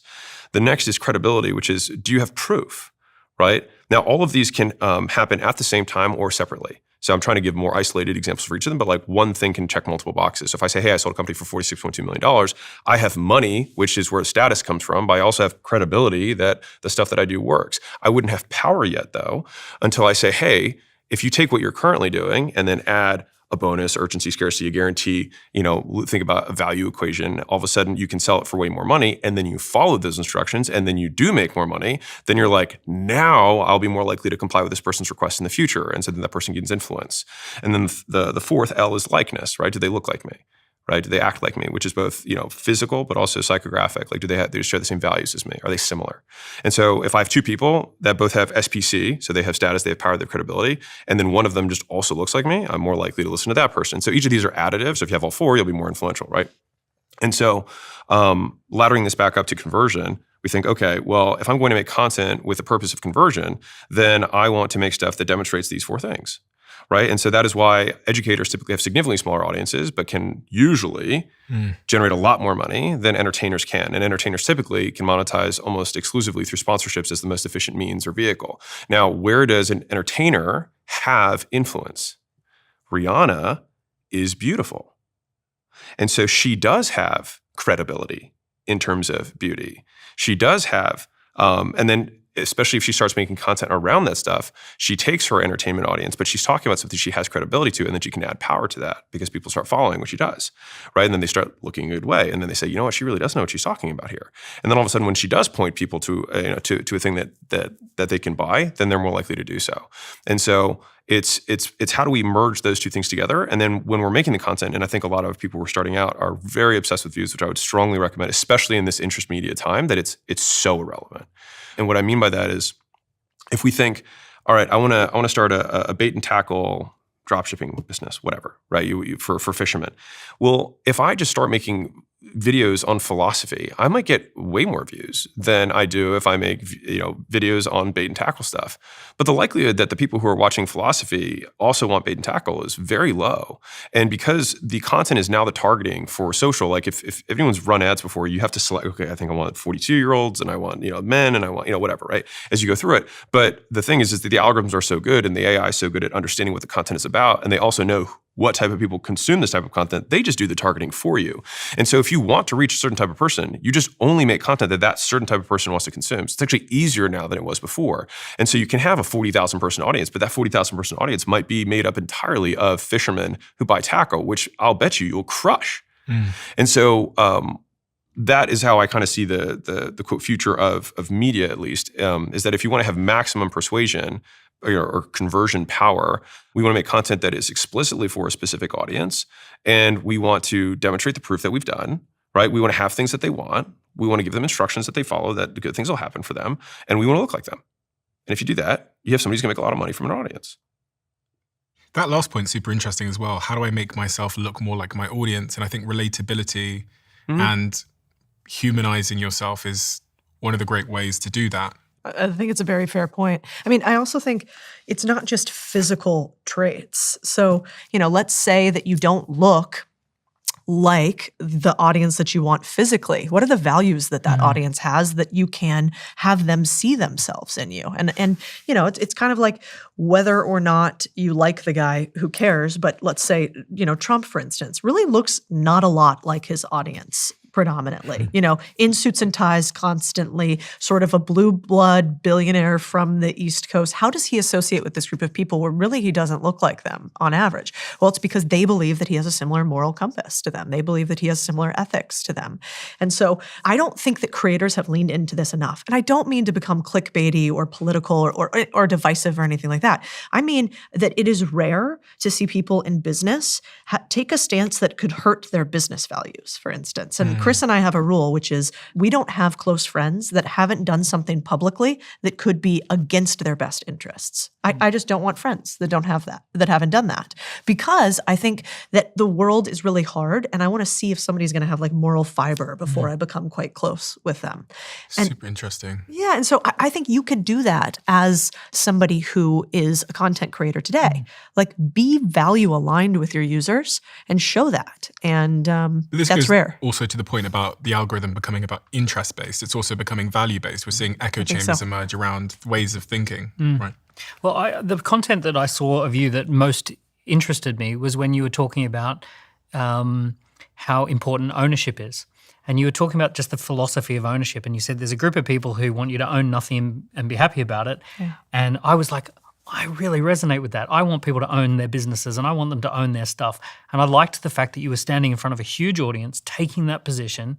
And everyone knew that it was a little bit of a position to take. And it wasn't specifically content about how to build a business, but you were sharing something about yourself. I have a belief you don't actually ever sell anybody anything. You only find those who are already predisposed to want the thing that you are selling. Yeah. And if you believe that, then I think your business gets easier too, easier to target people. Yeah. That's why I never kind of got off on that content. It's really big online on sales where it's like, here's how you close them. Here's how you do this. Here's how you switch them and you give them a hot dog and then they buy the car because you gave them the hot dog because of reciprocity. And you're like, I've never bought a car because somebody gave me a hot dog. But apparently this is what works on Instagram. And so I don't think that's actually true. I think you just find people at a trigger moment that they want something and then you give it to them. Regarding content, for me personally, I find that the only reason I'm going to create content is if it's in alignment to a mission that I've got. So I don't actually want to create content. I don't want to be out there naturally. I would much rather be a way more private person. And you won't find a lot of stuff about my family or my kids. Very rarely do I post anything like any of that sort of stuff. But for me, I do it in alignment with a mission. I really believe that if you're on a mission, you've got something you want to achieve in the world, you're going to need other people to believe in it. You're going to need other people to get involved. You're going to want to hire talented people. Those talented people are going to want to, see you online first. And it's all about the building relationships at scale. And content is just people discovering someone new, like you would a friend, and then getting to know someone. And I think the big play in a post-AI world is having really deep relationships with a lot of people using long-form content where you share who you are, what you're about, what's your mission, what's your origin story, what's your vision, what are your values. And people then say, in a very noisy world, I will pay attention to what Stephen says. I agree.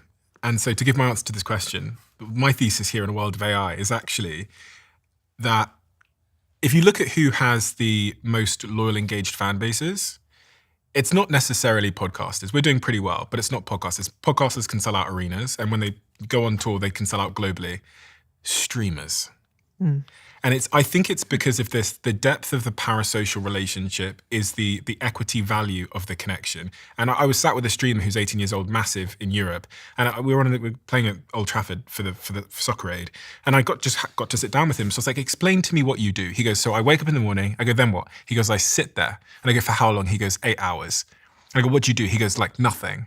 And I go, how many people tune in? He's like, 100,000. I'm like, concurrently, 100,000 people sit there with you. He goes, yeah, people are quite lonely. I sit there, and what we do is we watch TV together.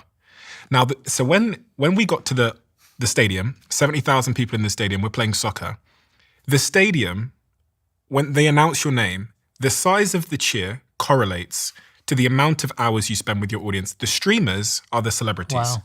The podcasters sometimes come in, but the actors almost, it's quite, but the streamers own the stadium when you play Soccer Aid. It doesn't matter how much money you've got or how big your following is, the streamers are the ones. The streamers this particular streamer has less of an audience than me, but he sits with them for 7 to 8 hours a day. Deep connection. So if we think about depth as the metric that you can exchange on, especially if you have authority in a niche and you're educating, as Alex was saying, that's why I think a lot about my behind the scenes channel.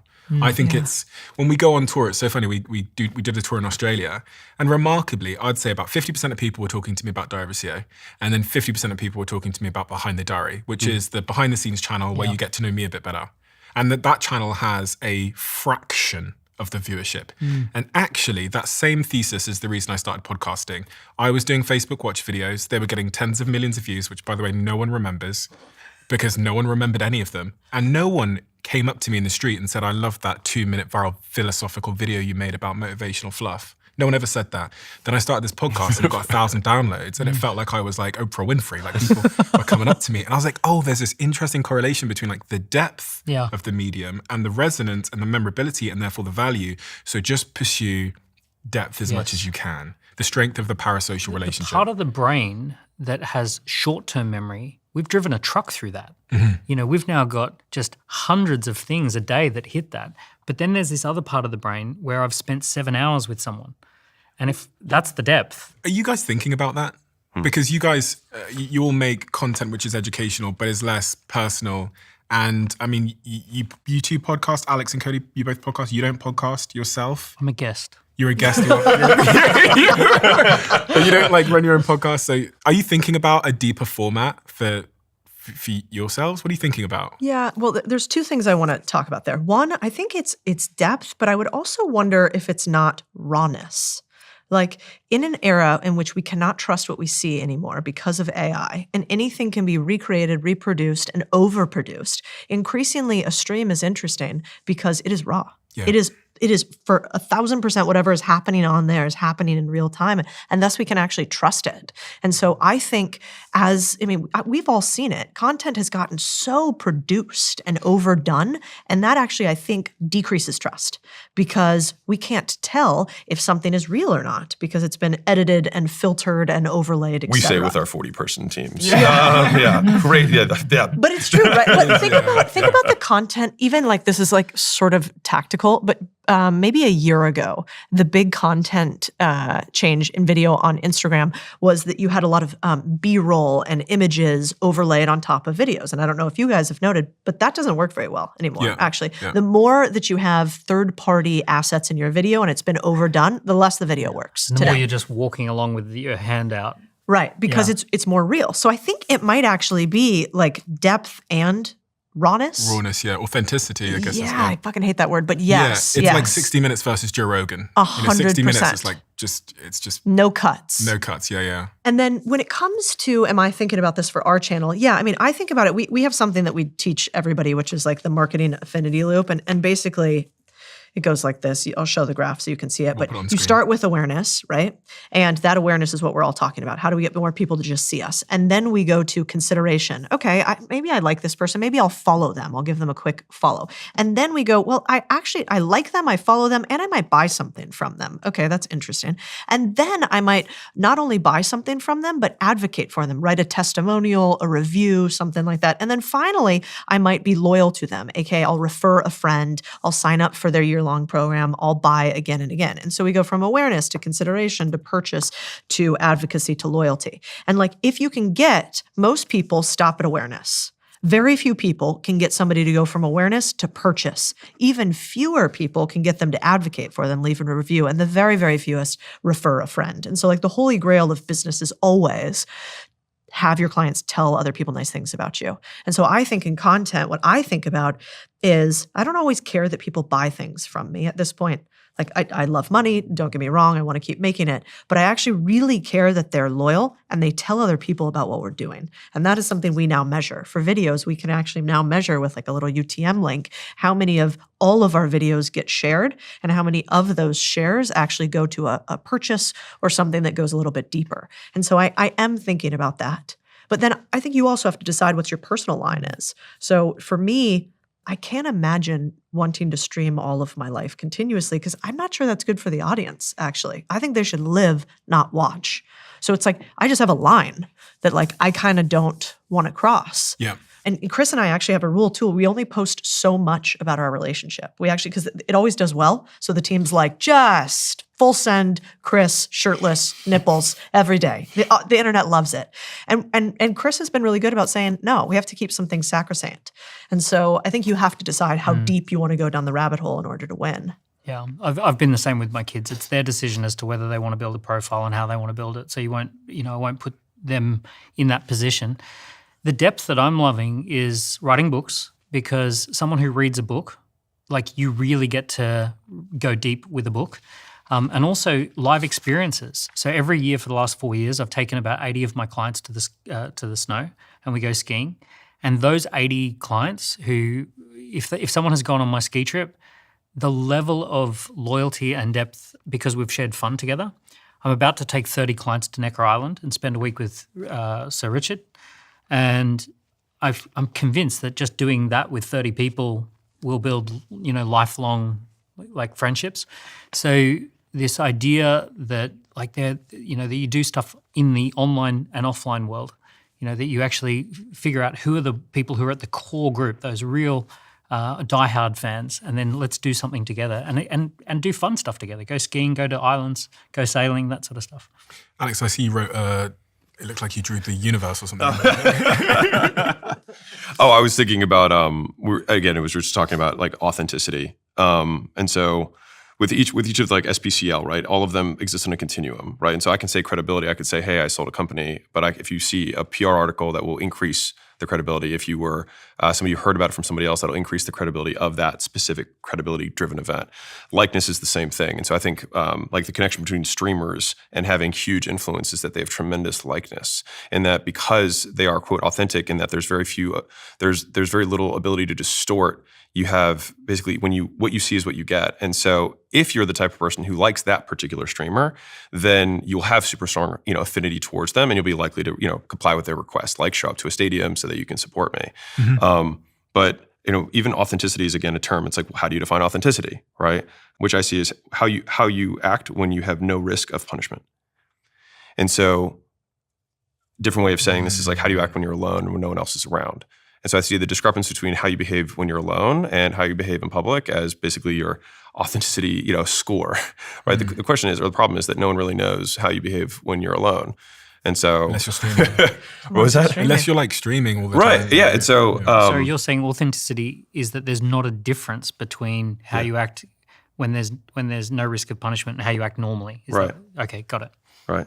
And I think that also being like very candid for all of us is like, there were like, sure, we have audiences that can punish us with their comments, I guess, but we've all built enough of, call it a fortress, if you will, of currency, network, relationships, et cetera, that like even within our companies, like if you go into the room, like I can be really authentic in my company because no one can fire me, right? Like my risk of punishment is lower than, say, an employee's is.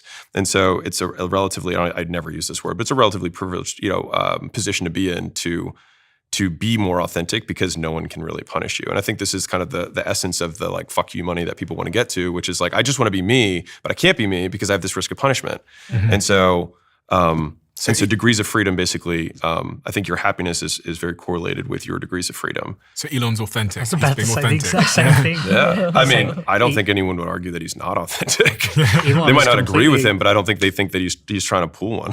I do think that if you're going to go online, one of the ways to inoculate yourself against being canceled or to inoculate yourself against caring so much is to do ridiculous things every so often that are super authentic to who you are out loud. Because then what happens is the people that hate you, they leave. And the people that like you kind of like you a little bit more or trust you a little bit more for it. So I think, one of the things that I do, not really on purpose, but it is just like, it's like getting a vaccine. You go out on the internet and you say something that other people are not going to like, but you believe strongly in. And when you do that kind of consistently over time, I also think that increases your trust. Because we've all met like other creators that you're like, man, like you're just never going to say anything that's not PC. Like I can think of two in my head where I'm like, they're never going to say anything. And if it could hurt their audience, they're not going to say it. And that just decreases my trust level. And I think the audience is really smart. People are smart. And so I think you should inoculate yourself more often. Before we move on to a little game that I've prepared for us here, you're all very good at pitching and you all have your own frameworks for pitching. So I wanted to pause on that for a second.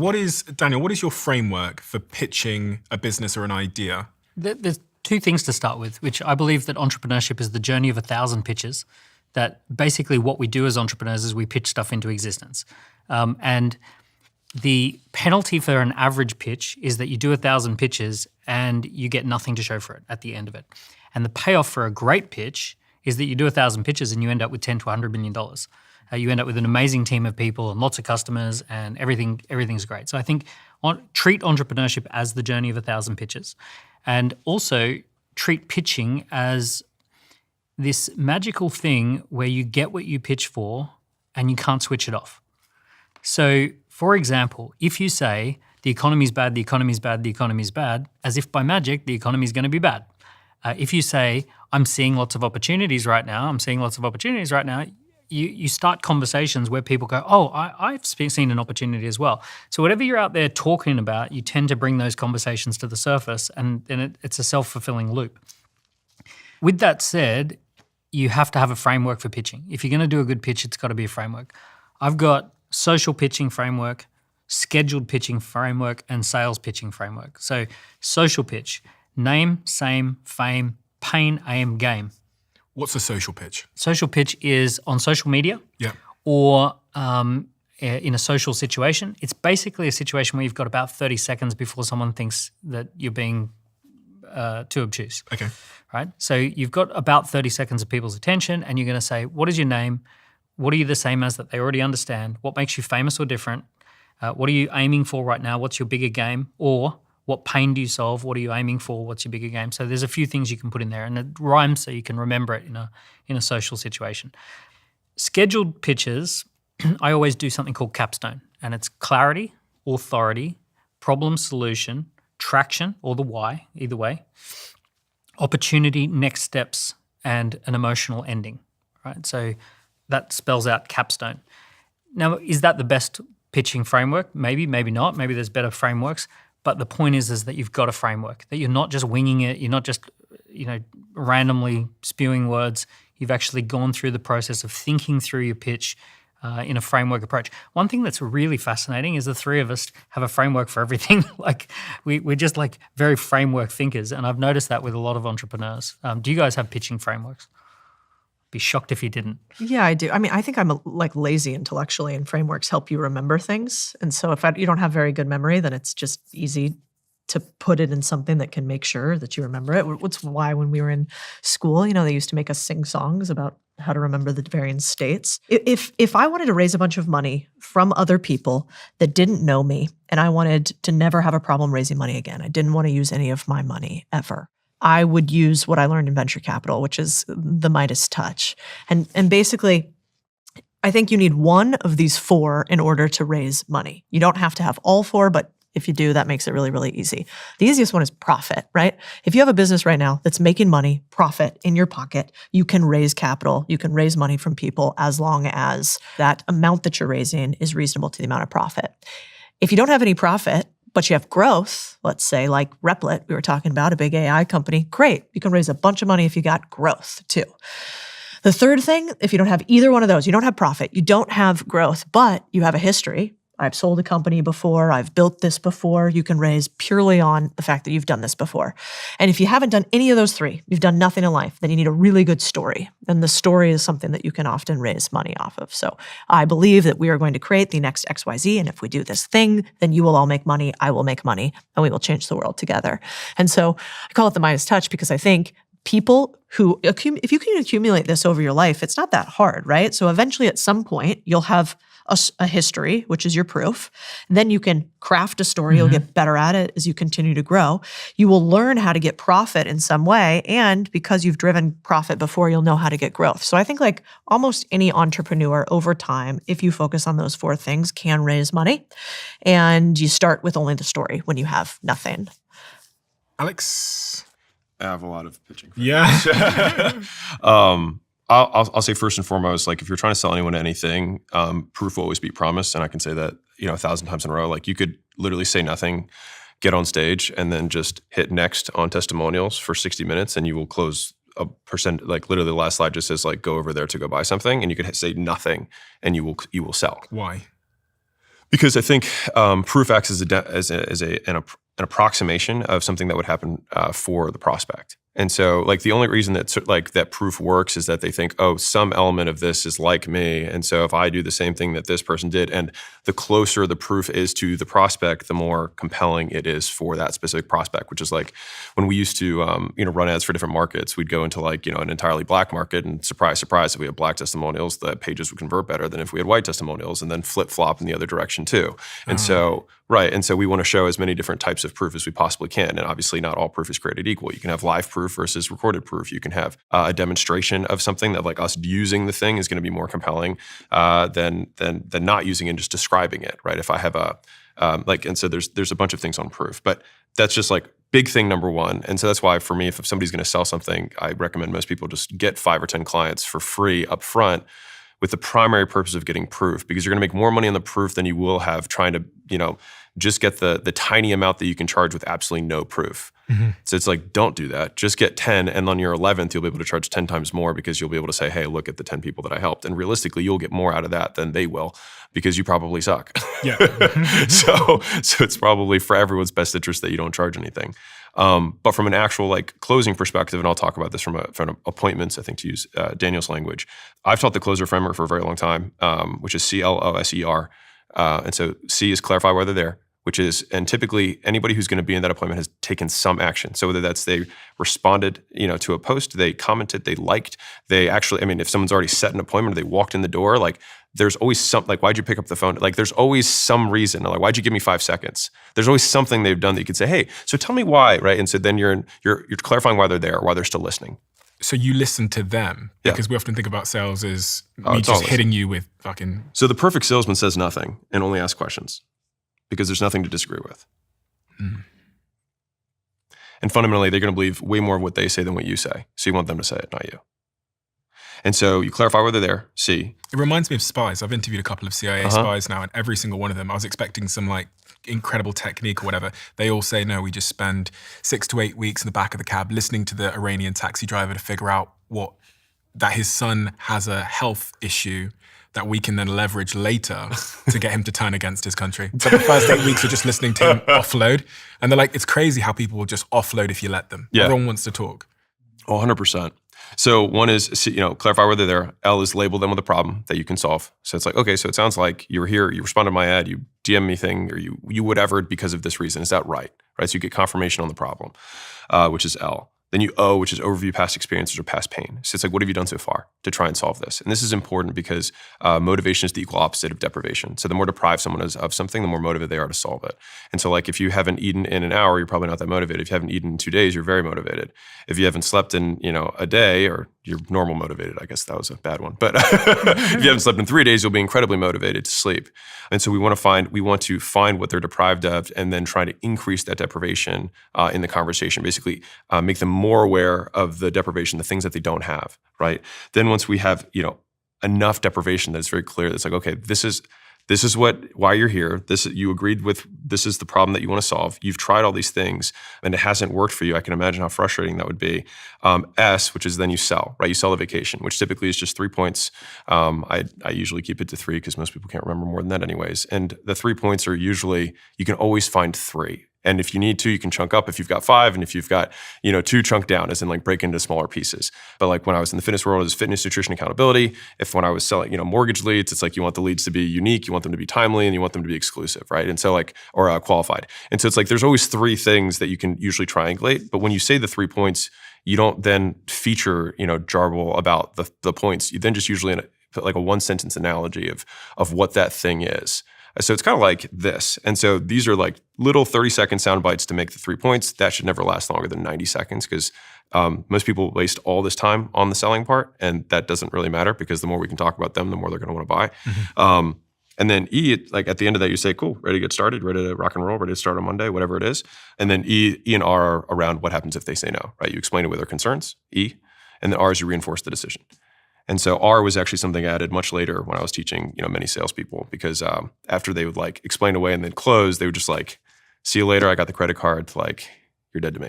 But the R is like, no, like reinforce the decision. Like, I think it's a great decision. I'm going to introduce you to Polly. Polly's going to get you onboarded. And then Polly also continues the R and being like, Jack definitely helped you out. Let's get you all squared away.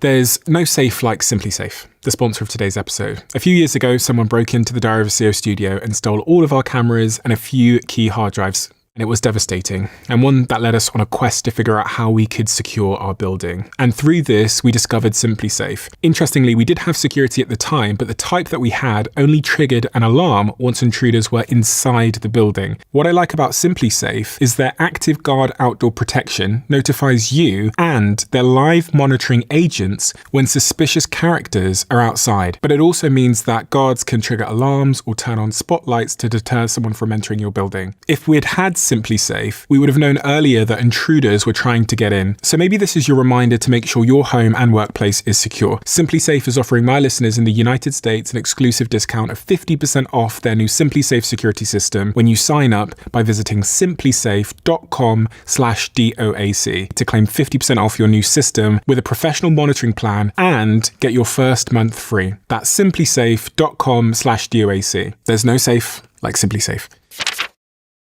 I've just invested millions into this and become a co-owner of the company. It's a company called Ketone IQ, and the story is quite interesting. I started talking about ketosis on this podcast and the fact that I'm very low carb, very, very low sugar, and my body produces ketones, which have made me incredibly focused, have improved my endurance, have improved my mood, and have made me more capable at doing what I do here. And because I was talking about it on the podcast, a couple of weeks later, these showed up on my desk in my HQ in London, these little shots. And oh my God, the impact this had on my ability to articulate myself, on my focus, on my workouts, on my mood, on stopping me crashing throughout the day was so profound that I reached out to the founders of the company, and now I'm a co-owner of this business. I highly, highly recommend you look into this. I highly recommend you look at the science behind the product. If you want to try it for yourself, visit ketone.com/Stephen for 30% off your subscription order, and you'll also get a free gift with your second shipment. That's ketone.com/Stephen. And I'm so honored that once again, a company I own can sponsor my podcast. A lot of people say that 70, 60, 80% of our communication is body language. Do you think much about that? Alex, you have a with or without you energy body language.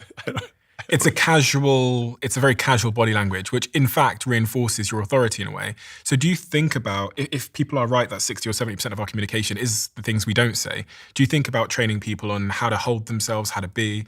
You kind of alluded to something there, which I think people don't think about, which is actually the less you say sometimes, the higher conviction and the more I believe you. Yeah. And some people can oversell because Yeah. Because I think there's so many variables here, but I'll just try and focus on the ones that a lot of people sell over the phone, and even via Zoom, it's harder to see body language as well, which nowadays I think a lot of selling happens in those two environments, even more than in person, even though that's where I came from, which I actually think is the best place to learn because you have to control every variable. And then you have far more leeway on the phone or on Zoom than you do in person. And so to that extent, there's basically 5 things you can control about how you talk. And so you have your speed of talking, like how fast you talk. You have your cadence. You have your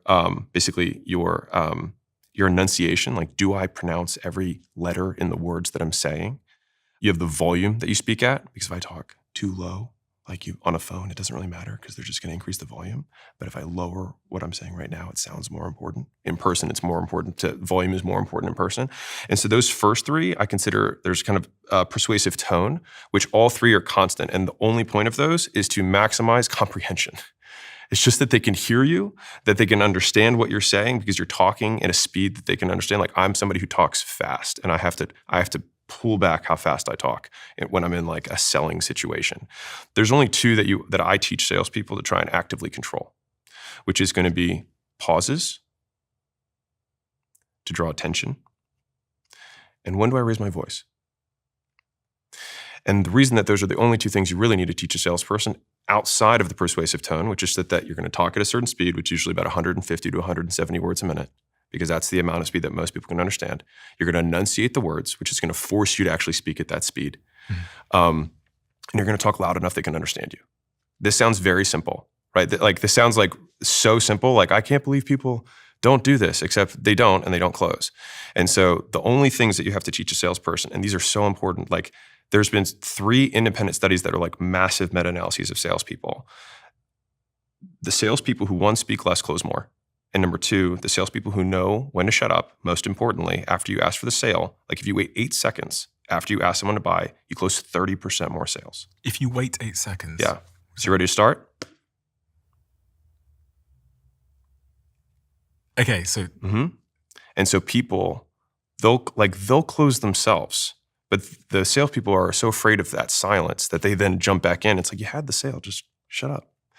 And so I used to talk about how emphasis was super important. And so like a very, very easy example to demonstrate this in terms of communication is that if I say, I didn't say he hit his wife, I didn't say he hit his wife, I didn't say he hit his wife, I didn't say he hit his wife, those all mean very different things.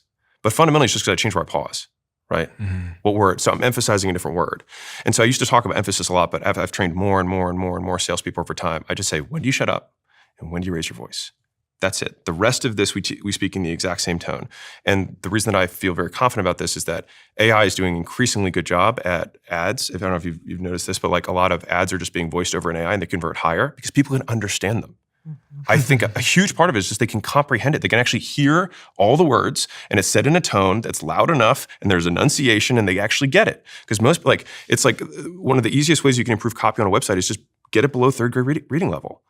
Like 50% of people can't read above 6th grade in the US. it's crazy. So you're alienating 50% of the market. Now you might think, oh, well, those are the idiots. No, I've known plenty of people. I mean, like I've got 2 friends who dropped out of high school and are super, super successful entrepreneurs, barely can write their names. And they make fun of it, but like they're smart. They just weren't educated and those are different things, right? And so I say this to say like if you're in these selling situations and you're like, because what happens is you get nervous, right? You get this fight, flight, freak out, the ones that Daniel was saying earlier. And so your adrenaline kicks up and so you want to talk faster, you want to talk louder, you interrupt the other person and all those things are antithetical to closing.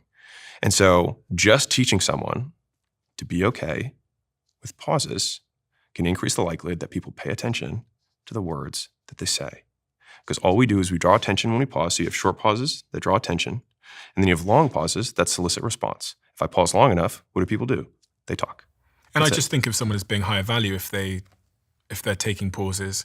One of my great mentors early in my career, there's something about the way that he spoke. He was incredibly slow with the way he spoke. It was like that. Yeah. And the minute he started speaking, when my company were over there and having these mentorship sessions with him, everybody would stop and just like was fixated on him. And then I remember this girl who worked in my New York office, who was Opposite. And it's just the use of this instrument. Yeah. Do you think much about that? Do you think much about how you present yourself? Do you think much about your body language? I think it's natural. I think more important is the distinction between, are you coming across as a newbie? Are you coming across as a standard worker bee, or are you coming across as high status, key person of influence level? And each one of those has body language associated. It has different ways of presenting yourself, but it's a self-identity thing. And if you can shift that self-identity, you can naturally become more of a key person of influence. When we meet someone, within a few seconds, we evaluate their status level relative to us, and you can't switch it off. And there's plenty of evidence to say that, like, unfortunately, you just do it automatically. I've seen people completely change their life by just simply changing the way that they pitch from a newbie worker bee to a key person of influence. I can think of an example. There's this woman who I asked her, what do you do?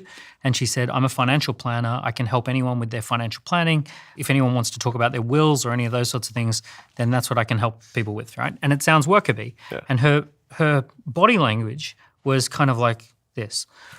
I asked her a question. I said, when did you do something special that was really transformational, something important? She said, last month I went out to the countryside, I worked on a farm, and I worked with the owner of the farm and their kids and their grandkids to get alignment between the 3 generations. The farm was going to be sold off to private equity, and instead I helped them to get alignment as to how they're going to keep the family farm. And I said, how did you do that? And she said, well, I used to be a city girl, and then I married a country boy, and I learned how to do it. I got her to change her pitch, and I said, pitch yourself as a key person of influence at that. So she stood up in front of the group and she said, for the last 20 years, I've been working with rural families who own farms, and I help them with their financial planning, and I secure their family farm for the next 2 generations. And her body language just went, like key person of influence, and everyone just responded differently. And when I asked the audience, in the first instance, what do you think her day rate was? Everyone said $500. I said, in the second instance, what do you think she charges per day? 10 grand. And it was just the ability to pitch yourself as that key person of influence in the room. You know what's fascinating is there are actual studies now that show for women in particular that you make more money if you do one thing, which is you wear makeup, which is wild. So there's 3 studies that have been done, totally different groups, one by Harvard, one by Stanford, and I can't remember, it was either Oxford or Cambridge. And the studies showed that women there was no attractiveness differential between them, but one wore makeup consistently at work and one didn't. They made anywhere from 20 to 40% more money inside of this study. What I thought was really interesting about that, because I'm not really historically a makeup girl, although being fully face painted for this, is that actually makes sense in a lot of ways, because we do have this initial reaction that we always have with people. You know, we judge somebody, like you talked about, almost immediately. And so when I saw that study, I thought, well, first of all, that's interesting.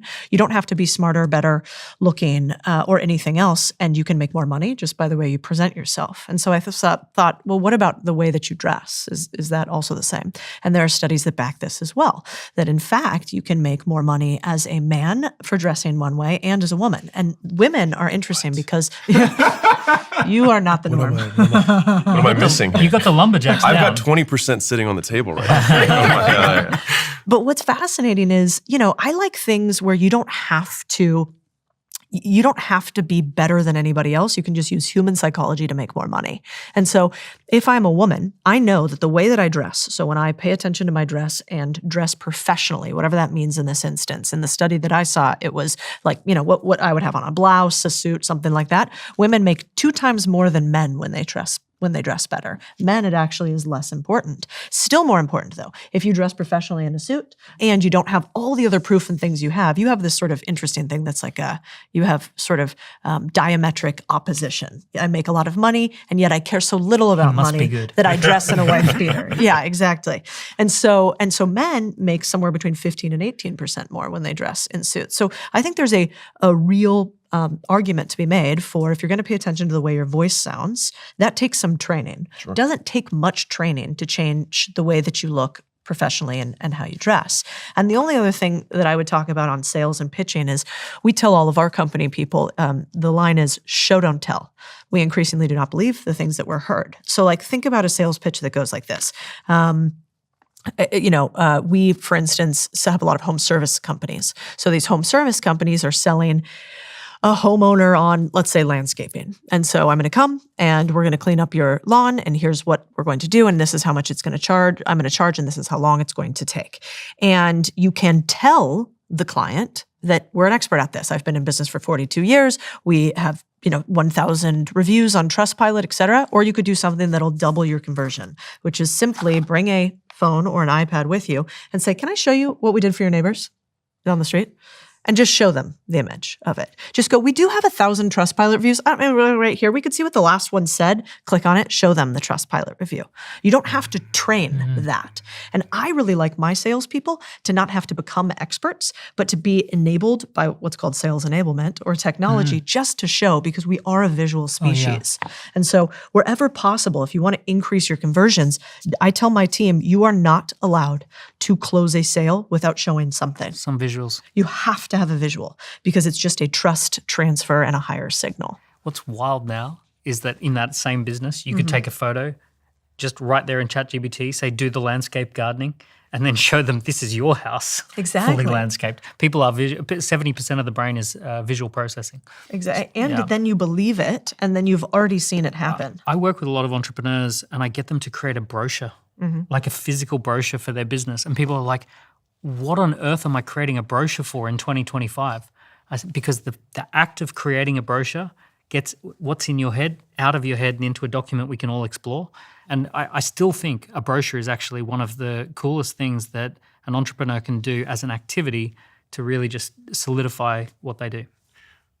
I saw you scribbling again, Daniel. Oh, I have lots of things. But yeah, no, I was thinking about like makeup versus suits and whatnot. And so, one, it's like if you have zero status, you have no credit, like SPCL, like we went through, then it's like, well, then what are the smallest versions of that you can demonstrate? And so I would also bet that if the girls did makeup, like hooker makeup, and then you also do like professional makeup, I'll bet you there's a very different outcome that happens, because If you have like understated business makeup, then that probably signals a certain level of status. And they will treat you like other people that they have treated in the past because that associates with the status those people had. Same thing with a man in a suit, like literally fancy pants, right? It's like this guy's got fancy pants, therefore must be 15, 18% better on average. Now, to comment on Codie's point earlier, it's like I have other status-inducing points that are superior to a suit, and so I don't need one. Yeah. Right? So like how do I get away with that? It's like, like having a suit only means that you have $500. But billionaires don't wear Louis Vuitton because in the status game they're playing, that would be an inverse signal of wealth. Exactly. It's who you're trying to. And then to Codie's point about proof is always number one, right? And so like Trustpilot reviews is a kind of proof. Somebody down the street is a closer approximation, which is a higher form of proof. And so proof is always going to be number one, which you can lead with. You can almost immediately in any sales process, if they don't have one of these, just implement a video sales letter and increase sales by 20 to 40% with like really doing nothing else, sometimes more. And so that typically is like, okay, what's the promise that we're going to, what do we do? What's the pain that we're solving? What is the what is the proof that we have that we can solve it? And then what is the plan for the rest of this video? And then typically after you've demonstrated each of those P's, you then say, great, picture, number 5, which then gives you kind of the visual roadmap. And then after that, I typically like to have people just respond to all of the biggest objections that people have around whatever the specific service is as the main points of the video. And then after that, you just make your call to action or you just reinforce the appointment. Say, hey, like if you like this video, text me this keyword. That way I know you watched it and we'll give you an extra 5% on whatever. And that way the salesperson knows the person watched it and it gives them incentive to do so. So it's like, hey, if you watch the video, you get 5%. It's like, oh shit, that's amazing. But then that way they know that they actually watched it. The one other thing that I've found that is the most powerful sales closer is to pitch the assessment. And to pitch the assessment is, I don't know if I can help you, but if we answer these 40 questions and we go through this assessment, then we'll figure out whether we can help you or not. So it's kind of like if you went to the doctor and said, I don't know whether you need anything, but we'll put you through a blood test and an x-ray, and then we'll see. So one of the biggest ways, I've scaled multiple companies where you pitch the assessment. You don't tell people whether you can or can't help them. You just simply say the next step is to take an assessment, and when we do the assessment, it will tell us whether I can help you or not. And it's one of the best sales closing techniques. There's a lot of psychology around that. They did the study where they had the boring focus group, and they had one group of people who were allowed straight into the boring community group, and then they had the other group of people who had to take a survey to get in. And the group of people that took the survey to get into the boring community group all said that it was great in there. So much better. And there's something about how friction upon entry makes you value the thing more. A zillion %. Like I can't emphasize this more. Like in every single CRO split test that we increase friction or increase the quality of leads, we make more money. CRO split test. So a conversion optimization test that you'd run across a landing page or a funnel or a sales motion, like when you add more friction, and it's good friction ideally, meaning you're not getting out bad people, you're getting out good people, which is bad friction. You want good friction, which gets out bad people. Yeah. You will typically always increase the cost per action. So your lead cost will go up, your cost per call will go up, but your show rates will go up and your close rates will go up and your cash collected will go up. And it seems counterintuitive to apply friction to a process. But and I can almost promise that I have so few examples where it didn't work that I almost believe that it's law at this point. And I think it's law because it's so counterintuitive. Because it's scary to add friction because you know that you're actively decreasing your lead flow and increasing your cost per lead. You're decreasing your calls, you're increasing your cost per call. Like that is frightening for just about every business, which is usually why it works. At the Louis Vuitton store, they put a security guard to keep you out. Yeah. And then it pushes the prices up. Yeah. Like they after COVID, none of them stopped doing because they're like, oh, wow, we made more sales during COVID because we had people wait in line and showed scarcity. It's like Birkin, isn't it? You don't even get to pick the bag you get and you have to join a waiting list. Then they interview you to buy the bag. Yeah. And then they decide whether they should let you have. What do you bring to the table? It's crazy. That's how Ferrari works. You're not allowed to buy Ferraris unless you go through this list. And if you're ever shown to flip them or sell them, you'll never buy another Ferrari again. So I've got 3 boxes here, and these 3 suitcases contain different amounts of money. One of them contains $1,000, one of them contains $10,000, and one of them contains $100,000. You're going to pick a suitcase, and you're going to tell me what you would do with that amount of money if you were starting with that amount of money today to build a scalable business. fun. So Do we keep the money? He wants to buy a watch. Yeah, I'm feeling 100,000. All right, what do we got? Oh, I have $1,000. Dang, Alex. So do I get to keep the money? Is that how this works? yeah, you can keep it. It smells like money. Okay, so I have $1,000. So I would take the $1,000, put it in my pocket, do nothing with it, and I would watch YouTube videos on AI integration into small businesses, and then I would go to small businesses, and once I had a specific integration that I would do, which I would probably bet would be around likely email list activation, because that's typically like fastest, easiest money that most business owners have is their contact list. So they've got, they've been in business 10 years, they've got 8,000 customers they've sold over that whole time period, and maybe a list of, call it 20,000 leads that they've had. They never email them ever. If they do, it's just like, here's our random discount that we send once a quarter for Christmas or whatever. And I would say, hey, I will email those people and I will get everything approved by you, and don't pay me anything. Just pay me a percentage of the sales that we generate afterwards. How's that sound? And that offer tends to do well. And I know that because I've done it.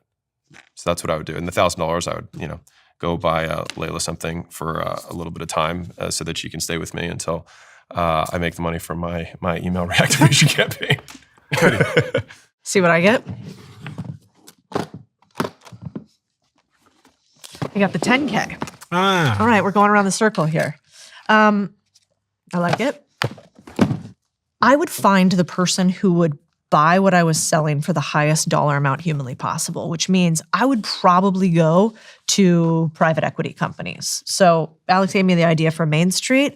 I know that Main Street businesses are like often cash crunched, right? They don't have a lot of money, and they often cannot extract enough value from a lead that I need them to. So Alex would need to find the perfect company to do that, and there's lots of them, or he would build his own, which would be great. I think in my specific instance, I want to go to the people who are already good at extracting the most value humanly possible. So I'd probably try to go to a private equity firm. And what is a private equity firm? It's basically a fancy way for saying that people use their own money to buy businesses as opposed to public equity, where people use the stock market's dollars to buy businesses. And so examples would be like, KKR, Carlyle, Cerberus are some of the biggest in the world. So they go around buying people's businesses with their own money. That's right. Yeah. They find entrepreneurs right about the point where they cannot take it anymore, and they buy those businesses, and then they grow them hugely. And again, because I'm better at partnerships, I would want to go to them and I would want to say, and what's interesting is I bet all of us are going to be really similar. The money actually doesn't matter. And so even though I have $10,000, 10x what Alex has, it doesn't actually matter, because what I would do still, $10,000 is not enough for me to make a couple million, which is what I would want to do with this. So what actually is the differentiator? What is the business model I choose? Who do I go to sell it to so that I can get the most value out of it? So you go and to with private these equity. PE companies, what I would do is I would go to them, and they're buying companies all the time. And so there's two ways to sell to a PE company, and I'd see which ones I could get them to sign up for. On one hand, there's something called a deal sourcing fee, which is if you can find companies that are in the niche that PE companies want to buy, they will pay you for sourcing the company. And I know this because I pay deal sourcing fees. And so I would go to local private equity companies. You're not going to be able to get to Cerberus or the big guys. So I would go to the ones in my local neighborhood that you could find by searching on AI to say local private equity companies buying these types of companies. I would reach out to the GPs. Those are the general partners of the company, the guys who run it. And I would say, what type of companies are you actively purchasing right now? What's your investment thesis and deal box? And if I could get them to respond to me, great. If not, I'd search, what do private equity companies typically want to buy? What is the deal box or investment thesis of a private equity company? I would find that deal box, and then I'd play the game of door knocking. I'd go to a bunch of these businesses and try to find companies that wanted to sell. And then when they tell me they want to sell, and I have a buyer, which is the private equity company, the private equity company will pay me either a percentage of the sale or a flat fee for sourcing it. What might that look like in terms of a percentage and dollar number? Yeah, I mean, if you're like a non-institutional player doing this, I think you would go to them and say, can I get like 10K for every company that I source you that's over $1 million in revenue, that's profitable and within your deal box? They'd probably say yes. The normal sourcing fee is somewhere between 3 and 5%, but you're not going to get that when you're brand new. So, but I like the idea of making 10K on one deal to start. Then what else am I learning while I'm doing this? I'm also learning simultaneously, how do you buy businesses? What type of businesses? How do you find businesses for sale? I think this is the highest leverage activity activity I know how to do. Like I know more how to buy a business that's already making money and make it make more money with a higher degree of certainty. Because if it's already profitable, it gets out of the valley of death, which is where a company starts and never actually makes any profit. And so I would start there. And then what would I do for that? Well, the second that they see that I'm good at sourcing deals, they're going to be throwing offers at me. But what I might do instead is go to those GPs and say, hey, I'm pretty good at doing the hardest part of private equity, which is finding the deals. Why don't you guys back me for me to find the deals for you? Maybe they'll invest in my company for me to then run a private equity firm, or maybe they'll say, come work for me. And then I can make a couple $100,000. I can learn what I think is the best skill out there to learn, which is deal making. And I can use my leverage, which is knowing what a company's worth and how to buy it using other people's money in order to increase my earnings. And that's what I would do. You'd both use the money for personal things, probably just pay your rent or take your It partners doesn't out. make a difference at that level. And I mean, even the 100 is close to, I mean, it's more than 10 and 1, but. Yeah. And it's just one idea. I think there's so many things you could do with one. Yeah. And But they're all very similar in their fundamentals. Well, you go to find something, like the leverage comes from tapping into existing networks. You find an existing business and either you're selling the business as the product or you're selling the product of that business. Right, exactly. So you're selling either way, and all of it is promotion. You're selling and you're trying to get a percentage of upside. I'm getting a percentage of, because like to Codie's point, a lot of Main Street businesses don't have money, and you're like, cool, pay me on money that I make you. And they're usually very, very generous with money they don't have yet. Same for, a deal that we haven't made yet. I'll give you, a fee for those things. Again, it depends on the timeline. If I have 30 days, then like getting a deal done in 30 days will be tough. Yep. But like getting a brick and mortar, it's like probably do that in 48 hours to get somebody to say yes to free money for like no risk and I do all the work. It's an easy offer. So again, I think that's where like the constraints of the initial prompt is like how much money and how much time. If it's a year, it's like all of this changes. If it's 30 days and I have nothing, it's like, well, then we'd want to generate as much cash as we can at little time as possible, no risk. Yeah. Daniel's about to invest in the S&P 500. Right, because He's like, I take your $10,000 and I raise you. Yeah. So I have 100,000. So he's leaving with it. this is a dangerous amount of money. Yeah. This is the worst case scenario for most people, because if you have 1,000, you know you don't have money. If you have 10,000, okay, you might get a cleaner, you might get an assistant, you might do a few little things with it. The danger of 100,000 is you can kid yourself into thinking that you've got money, and it will make your head spin how fast you can blow through $100,000 if you don't know what you're doing. If you give me a Formula One car and ask what am I going to do with it, I'm going to crash it, right? If I can get it even started in the first place. So I've got to come up with something that the first problem that I have is I don't have the knowledge, I don't have the network, I don't have the reputation. So here's what I'm going to do. I'm going to leverage Codie's. I'm going to go to Codie and I'm going to say, Codie, can I do a deal with you? I would like to start a business. I know you've got lots of ideas that you just don't have time for. I'm going to invest $100,000 as debt for equity for 10%. So I'm going to put 100 grand in and that'll come out of the business at some point, but debt for equity on 10%. And I'm going to do sweat equity for 10% and you keep 80%.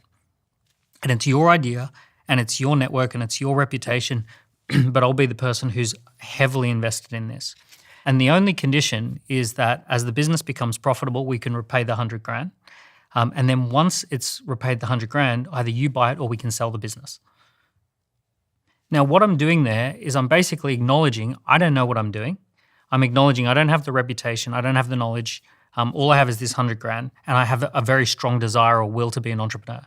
Now, what's going to happen is that probably with an hour of Codie's time per month, she's going to be able to say, here's the idea, here's my CFO, talk to my CFO. Here's my head of marketing, talk to my head of marketing. Here's my friend who's actually got even more money and wants to invest. And she's just going to like fire off a few emails, and she's going to love the idea because it's her idea.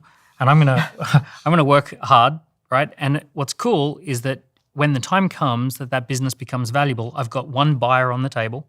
Codie's either going to say, hey, look, I'll buy you out because it's only 20% and now I own the whole thing. Or we go to market and Codie will know someone who can buy the business and I get 20% of the exit. So, but the key here is that just that acknowledgement that it's the knowledge, the network and the reputation that is the valuable bit, and the money is a bit of a red herring. And you're going to get Codie's skills because you're going to be in her proximity. You're going to get a little bit of her reputation. At the end of that deal, I will then have knowledge. I'll then have reputation. I'll then have all of those things will have leveled up for me. You know what else is interesting too? It's really what you're proposing is something that I used to not like, and since think that when you find the right ones, it's really fascinating. Which it's a franchise model. You're essentially saying, which is what you do when you come to a franchise. If you come to Resi Brands, you go, okay, I have $75,000. I don't know anything about window cleaning. I don't know anything about running a business, but I do know that you know how to do it. And I know that you have all these case studies, aka proof of other people just like me that have done it. So I'm actually going to pay you for this business, for the right for you to take a percentage of my ownership forever in perpetuity. But I will teach you how to, or you will teach me how to run the business. And so I think that's actually, I used to think that franchises weren't good for entrepreneurs because I am relatively unemployable and I don't like to be told what to do. But for people that have never run a business before, like what you're saying is like, I'm paying you for the right to learn because you have a proven system that if I use it over time, I have a lower likelihood of failure. Because we know the truth, which is 90% of startups fail. Most startups never make any money. You pay for the right to maybe potentially one day make money. And so I do think stealing other people's homework is real and valuable. I wanted to ask you all a question, which I have an answer to, so I assumed you would, but maybe you don't, which is, what is the one thing about entrepreneurship, wealth creation, finance, that you think most people undervalue, that you put a disproportionate amount of weight on? So like, for me, I can think of a game in business, or I think of business as a set of games we're playing. I can think of a particular game in business that I don't think other entrepreneurs understand the value of. And I'm wondering if you all have an answer to that as well. Is there one game in this game of business, one fundamental game that you think most entrepreneurs listening now don't appreciate? And they should, from the entrepreneurs you've worked and invested in and being one yourself. Well, I think I'll say one that everyone here at the table will agree with, but I think that brand and distribution is still wildly undervalued. I mean, I think that's the reason that all of us decided to get into it is because at least I saw just the wild discrepancy between the cost of building brand and building distribution versus the value of that distribution. And, the Primes, the Lunchleys, some of these insane $0 to many $billion case studies, Terramana, Huda Beauty, proper whatever it is. There's so many examples at this point that it's almost trite. I still think it's undervalued. Distribution, which is building an audience that you own. That has a high likelihood of complying with requests. AKA brand. Yeah. Yeah. I mean, well, I think that's a very good one. And the reason that we know that it's so undervalued is we're all offered things all the time that do not. I mean, I remember talking to my president of my company, and I was the former president of Mr. Beast. It was interesting as he said, like every deal we looked at, we almost regretted doing it. Like we couldn't, I think you and I talked about this. We couldn't do a deal that the other party fully understood the power of our distribution up front. We almost had to like prove it, put in a bunch of milestones on a later date because the deal is so good. And I found the same thing in the deals that I did, like we've talked about. Like, I mean, I did a bunch of deals early on where I bought businesses and they couldn't benefit from distribution. All my laundromats, my car washes, like it doesn't matter that I have a big audience online. And so the leverage wasn't there for me. So I think distribution and brand are huge. The secondary thing that I do not think most entrepreneurs understand is financial engineering. The richest people in the world are rich if they didn't get it from daddy and mommy, and they didn't get it from investing in third-party companies. They got it from owning companies and buying them over time. Like there is not a $1 billion company that exists that hasn't bought other companies. It doesn't exist. When you say financial engineering, how do you simplify that for someone that's 16 years old? Man, understanding how to get other people's money, to say it really simply, like how to get other people's money, which sounds a little scammy, except it's not. Most businesses are bought with the SBA loans from the government that allow you to buy a business. Businesses need lines of credit. That's just money from the bank for future state. So like if you actually understood how money and finance works in your business, it's harder to die because cash flow is what keeps your company alive. And also it's easier to buy your competitors because whoever is most funded wins typically. And so I think more entrepreneurs need to obsess on the thing that isn't the magic. Like the magic is coming up with an idea, having the grit, doing the brand, doing the distribution. That stuff's actually really, really hard. Financial engineering is modelable. It's the same every single time. It's just been gatekept by Wall Street. Money games. Yeah. I had such an epiphany moment when I was like 23, 24 years old when my a German group had basically bought the majority of my company out, and I got to spend a lot of time because we now had this German office, so I was there a lot. And I just observed this one individual who I shan't name, and I'm there building this business and pitching to clients and doing all this hard work. And I met him and he says, I don't want to do any hard work. I just want to do deals. And I was like, tell me more. And I learned, and I'm like, what do you mean deals? Because I'm like, I'm not sleeping here. And this guy looks like he's sleeping like tremendous amounts of hours. And he was like, I just want to play money games. Yeah. I want to be in the middle of the transaction of the deal and taking some. But then he's also, when he says money games, is like leverage and arbitrage. Raising money against an asset, overvaluing that asset and buying lots of cheaper assets with the value of the expensive asset. And he made a lot of money doing exactly that and almost never working, because he understood exactly what you're saying, is that really, really rich people understand money games. Just how to use money and leverage to make more money. Look at the Forbes 100 list. It's all comprised of people who do financial arbitrage in one way or another. How do I go learn that skill? Do I have to go work in finance? No, you don't have to work in finance, but I mean, the best business school is always be in business. So get into business and then obsess on one, like I think it's like tiered. Bottom level is like understand a P&L. Most entrepreneurs don't have a profit and loss statement. They don't actually track their profit and loss statement. I mean, we invested in a $60 million a year business. The guy didn't have an up-to-date profit and loss statement. It's incredibly common. I'm sure you see it. You look at a bunch of businesses too. Second level after a profit and loss statement is, do I understand where my financing is coming from? All you need to do to understand that is talk to your bankers. Like, do you have a bank that will lend you money? Understand why. Explain to them what you do and see if they understand it and how much money they'll give you. And then the third level of the game is go and talk. Every like learning that needs to be done is just getting in the room with other people who have their Tuesdays are like your dream days. So I think, you want to get in a room with a bunch of people who are doing deals. That's how you do more deals. When I told you earlier, we were talking about psychedelics before we started recording. Yeah. When I left my last company, I had that year and a half where I invested in this massive psychedelics company, and it was the pandemic. So everyone was working from home. I was working from the billionaire's apartment in London. And I got to see in the lead up to the IPO, he did 10 IPOs a year. So I got to sit in his kitchen, and we used to work over there. And I just got to see what was going on. And all he was doing was making phone calls to people with lots and lots of money. And he was giving them access to the IPO before it IPO'd at a valuation which we all knew was going to 10x. And I just thought, oh my God, like this is how rich people make money. They have some kind of access or arbitrage, and they move money around to capitalize on these multiples. And I thought, fucking hell, like that's the game. Get around billionaires. I know it's a crazy thing, but you've all said podcast. Start a podcast. Well, I'm slightly older than you guys. Like, I remember before the internet, before YouTube, before all of this sort of stuff, there was no access to this information. You couldn't get this information. And now you can listen to podcasts. You can chat to ChatGPT. You don't even have to get in the room, and like it's all on the internet. And it blows my mind because I remember a time before that. I love what you said. I totally agree with what you said. I'm going to go with the one game that most people don't understand is bananas. That's the end of the podcast. In lesson 1 of every economics class, they say if you've got 10 bananas and 100 people want a banana, you're going to have high prices and profit. Demand outstrips supply. If you've got 10 bananas and only one person wants a banana, you're going to drop the price of those bananas and you're going to make a loss and your business is going to go badly. And what most people do not understand is that the whole game relates to constrained supply and excess demand. And if you can't constrain the supply and create excess demand, you won't get a profit. You can take something like Google Maps, which probably costs $500 million to set up and launch satellites and everything. They have to give it away for free because they have infinite supply. They can supply everyone on the planet with Google Maps. So because there's infinite supply, they just give it away for free.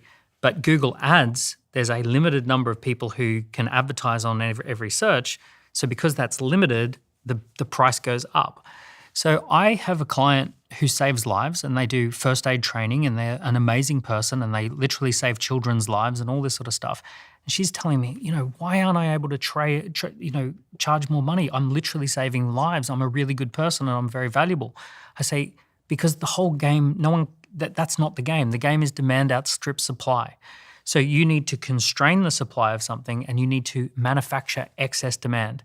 And unfortunately, as much as you might be the most amazing human being, if you can't manufacture demand and supply tension, you can't make a profit. I was hoping and thinking someone might say hiring. Because for me, my answer is hiring. That's the first thing I go to. I remember Richard Branson sitting me down when we spoke in New York and saying, listen, I built one of the biggest groups in Europe, and my CFO had pulled me out of the room and said, I don't know what net profit is. And he says my CFO got crayons and a piece of paper and drew fishes in a net in an ocean and said, Richard, that's your net profit. And then they walked back in the room. And he was at the time running one of the biggest groups in Europe. So when he said that to me, I was like, wow, he was like, you don't really need to know much if you're a really masterful delegator. Great at hiring. And he said I was a dyslexic thinker. So I was always forced from the very beginning to just find someone to do it. That was exceptional. And actually, the further I've gone in my career, the more, just like you figure out like, this game, that it's actually just a couple of fundamental things that sway the outcomes. Like most of the returns come from like a couple of things. In business, I've just come to learn the further I've got that my returns come from truly exceptional people, binding them with a culture and then setting them the sort of strategy or more technical things that... I would agree with that. And the reason you can find such amazing, talented people, and so could Richard Branson, is because first he could create excess demand for that role, and then you could choose from that list. So I go back to when I was 18. I was 18, broke, drop out of university, parents aren't speaking to me, shoplifting food. I managed to get a guy called Chris, who was running a business, to stop his business. He was double my age and successful, to stop his business and to decide to come and build a social network with a kid who was stealing Chicago Town pizzas in Manchester, who had never built a technology company before. I couldn't pay him. In exchange for 30% of the company. And this goes back to this whole thing about offers. My pitch, my offer at that time, I was trading in future money, equity. And he believed in the value of the future money. So I say to kids all the time, actually, you don't need to be in my position now. You've all got future money, and the future money is determined by how good your pitch is, your sell is. But I think that goes back to that, like how I talk about pitching for money. That's your Midas touch. You didn't have profit. You didn't have growth. You didn't have a track record. What did you have? An incredible fucking story. Yeah, exactly. And so if you got nothing else but a story, then you can hire people much smarter than you. Yeah. This actually brings me to a point that I haven't told the world about yet. I've just built something called Culture Test. You can find it at culturetest.com. Essentially, the thinking is that one bad hire, as I'm sure all of my guests here will agree, can ruin your business. It can ruin your idea. So Culture Test helps you figure out and spot red flags in people you're thinking of working with or currently do work with by making a personalized culture test survey. And it scores that person in terms of how aligned they are to you and your mission. It has been a game changer for my business. We've culture tested about 40,000 people. And I just wish I was doing this before. Check it out, culturetest.com. Make your own culture test, use it, and thank me later. Alex, you've got this book about to drop called 100 Million Money Models. What is the one money model in this book that's added the most to your net worth?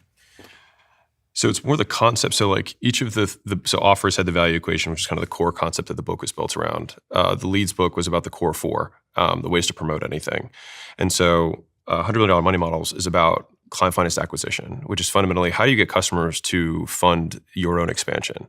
And so Codie said this earlier, but depending on the source, it's roughly like 80% of businesses fail because of poor cash flow, right? Or they just don't have enough money, right? And the other 20 is probably just people just give up. And so as long as you don't give up, the reason that you go to business, you just don't have cash flow. And so that book solves cash flow, which is why the subheadline is How to Make Money, which is pretty on the nose. But fundamentally, like each of the examples that I had in my business, and I define that within client finance acquisition as I define it, when you have like a $100 million money model, is that we're able to get a customer to pay you twice as much as you spend on them in the first 30 days. Mm-hmm. And by doing that, the more specific equation would be that your 30-day gross profit from a customer exceeds 2 times CAC plus COGS, meaning CAC is in cost to acquire a customer, plus COGS, which is cost of goods sold. So how much does it cost me to get them? How much does it cost me to deliver them? Times 2. If I can get that from one person, then for the rest of my expansion, all the customers finance the acquisition of the next customer, and then cash flow is no longer a constraint of the business. You'll still have constraints, you'll still have supply constraints, you'll still have hiring constraints, you'll still have other constraints, but cash won't be one of them. And so as a result, you can grow pretty much as fast as you can handle. And so that is how I've grown all of the companies that I've started without funding and been able to grow very fast in each of them, is with that core concept. Thank you. Thank you for choosing to be here today. And I invited you here because you're the 3 people that guide me, that I listen to, that I think have the most credible, important information that can guide my audience. And I know who they are. They're people that want to improve their lives in some subjective medium to the North Star that they have. And you all represent different perspectives and also different strategies, but there's so many overlaps that I think actually getting 3 people like you around the table to understand where we overlap and where you think the same is incredibly powerful. I highly recommend everybody goes and reads Codie Sanchez's book, Main Street Millionaire, Great book. How to Make Extraordinary Wealth Buying Ordinary Businesses, which is really what, one of the things Codie has pioneered the idea of, and made accessible to the masses, because most people didn't think you could do that. So many of my friends are now buying boring businesses, as Codie says, because Codie has laid out a framework to do that and to create wealth in this book. And my favorite book of Daniel so far is oversubscribed, How to Get People Lining Up to Do Business with You. And there's so many that I could have chose from. But also you all have YouTube channels, and your YouTube channels are amazing. So I'd ask my audience, I'm going to link them all below, to go and check out your YouTube channels. Daniel, you're just starting out on YouTube. You're getting your feet wet in I'm YouTube. Inspired. But Codie and Alex have been making so much incredible, actionable content. I love one of your new formats where you sit with someone and you sort of redesign their business with them. And Codie's been making some of the most entertaining and informative content on how to get going with simple companies and businesses for the longest time. So please go check out their work and go follow them on social media. These are 3 of the people that I admire the most in this space. And if you like what we do here on the Diary of a CEO, you're going to love what they do. So thank you so much, everybody, for being here, for being so generous with your time. And hopefully we'll do this again sometime soon. This has always blown my mind a little bit. 53% of you that listen to this show regularly haven't yet subscribed to the show. So could I ask you for a favor before we start? If you like the show and you like what we do here and you want to support us, the free, simple way that you can do just that is by hitting the subscribe button. And my commitment to you is if you do that, then I'll do everything in my power, me and my team, to make sure that this show is better for you every single week. We'll listen to your feedback, we'll find the guests that you want me to speak to, and we'll continue to do what we do. Thank you so much.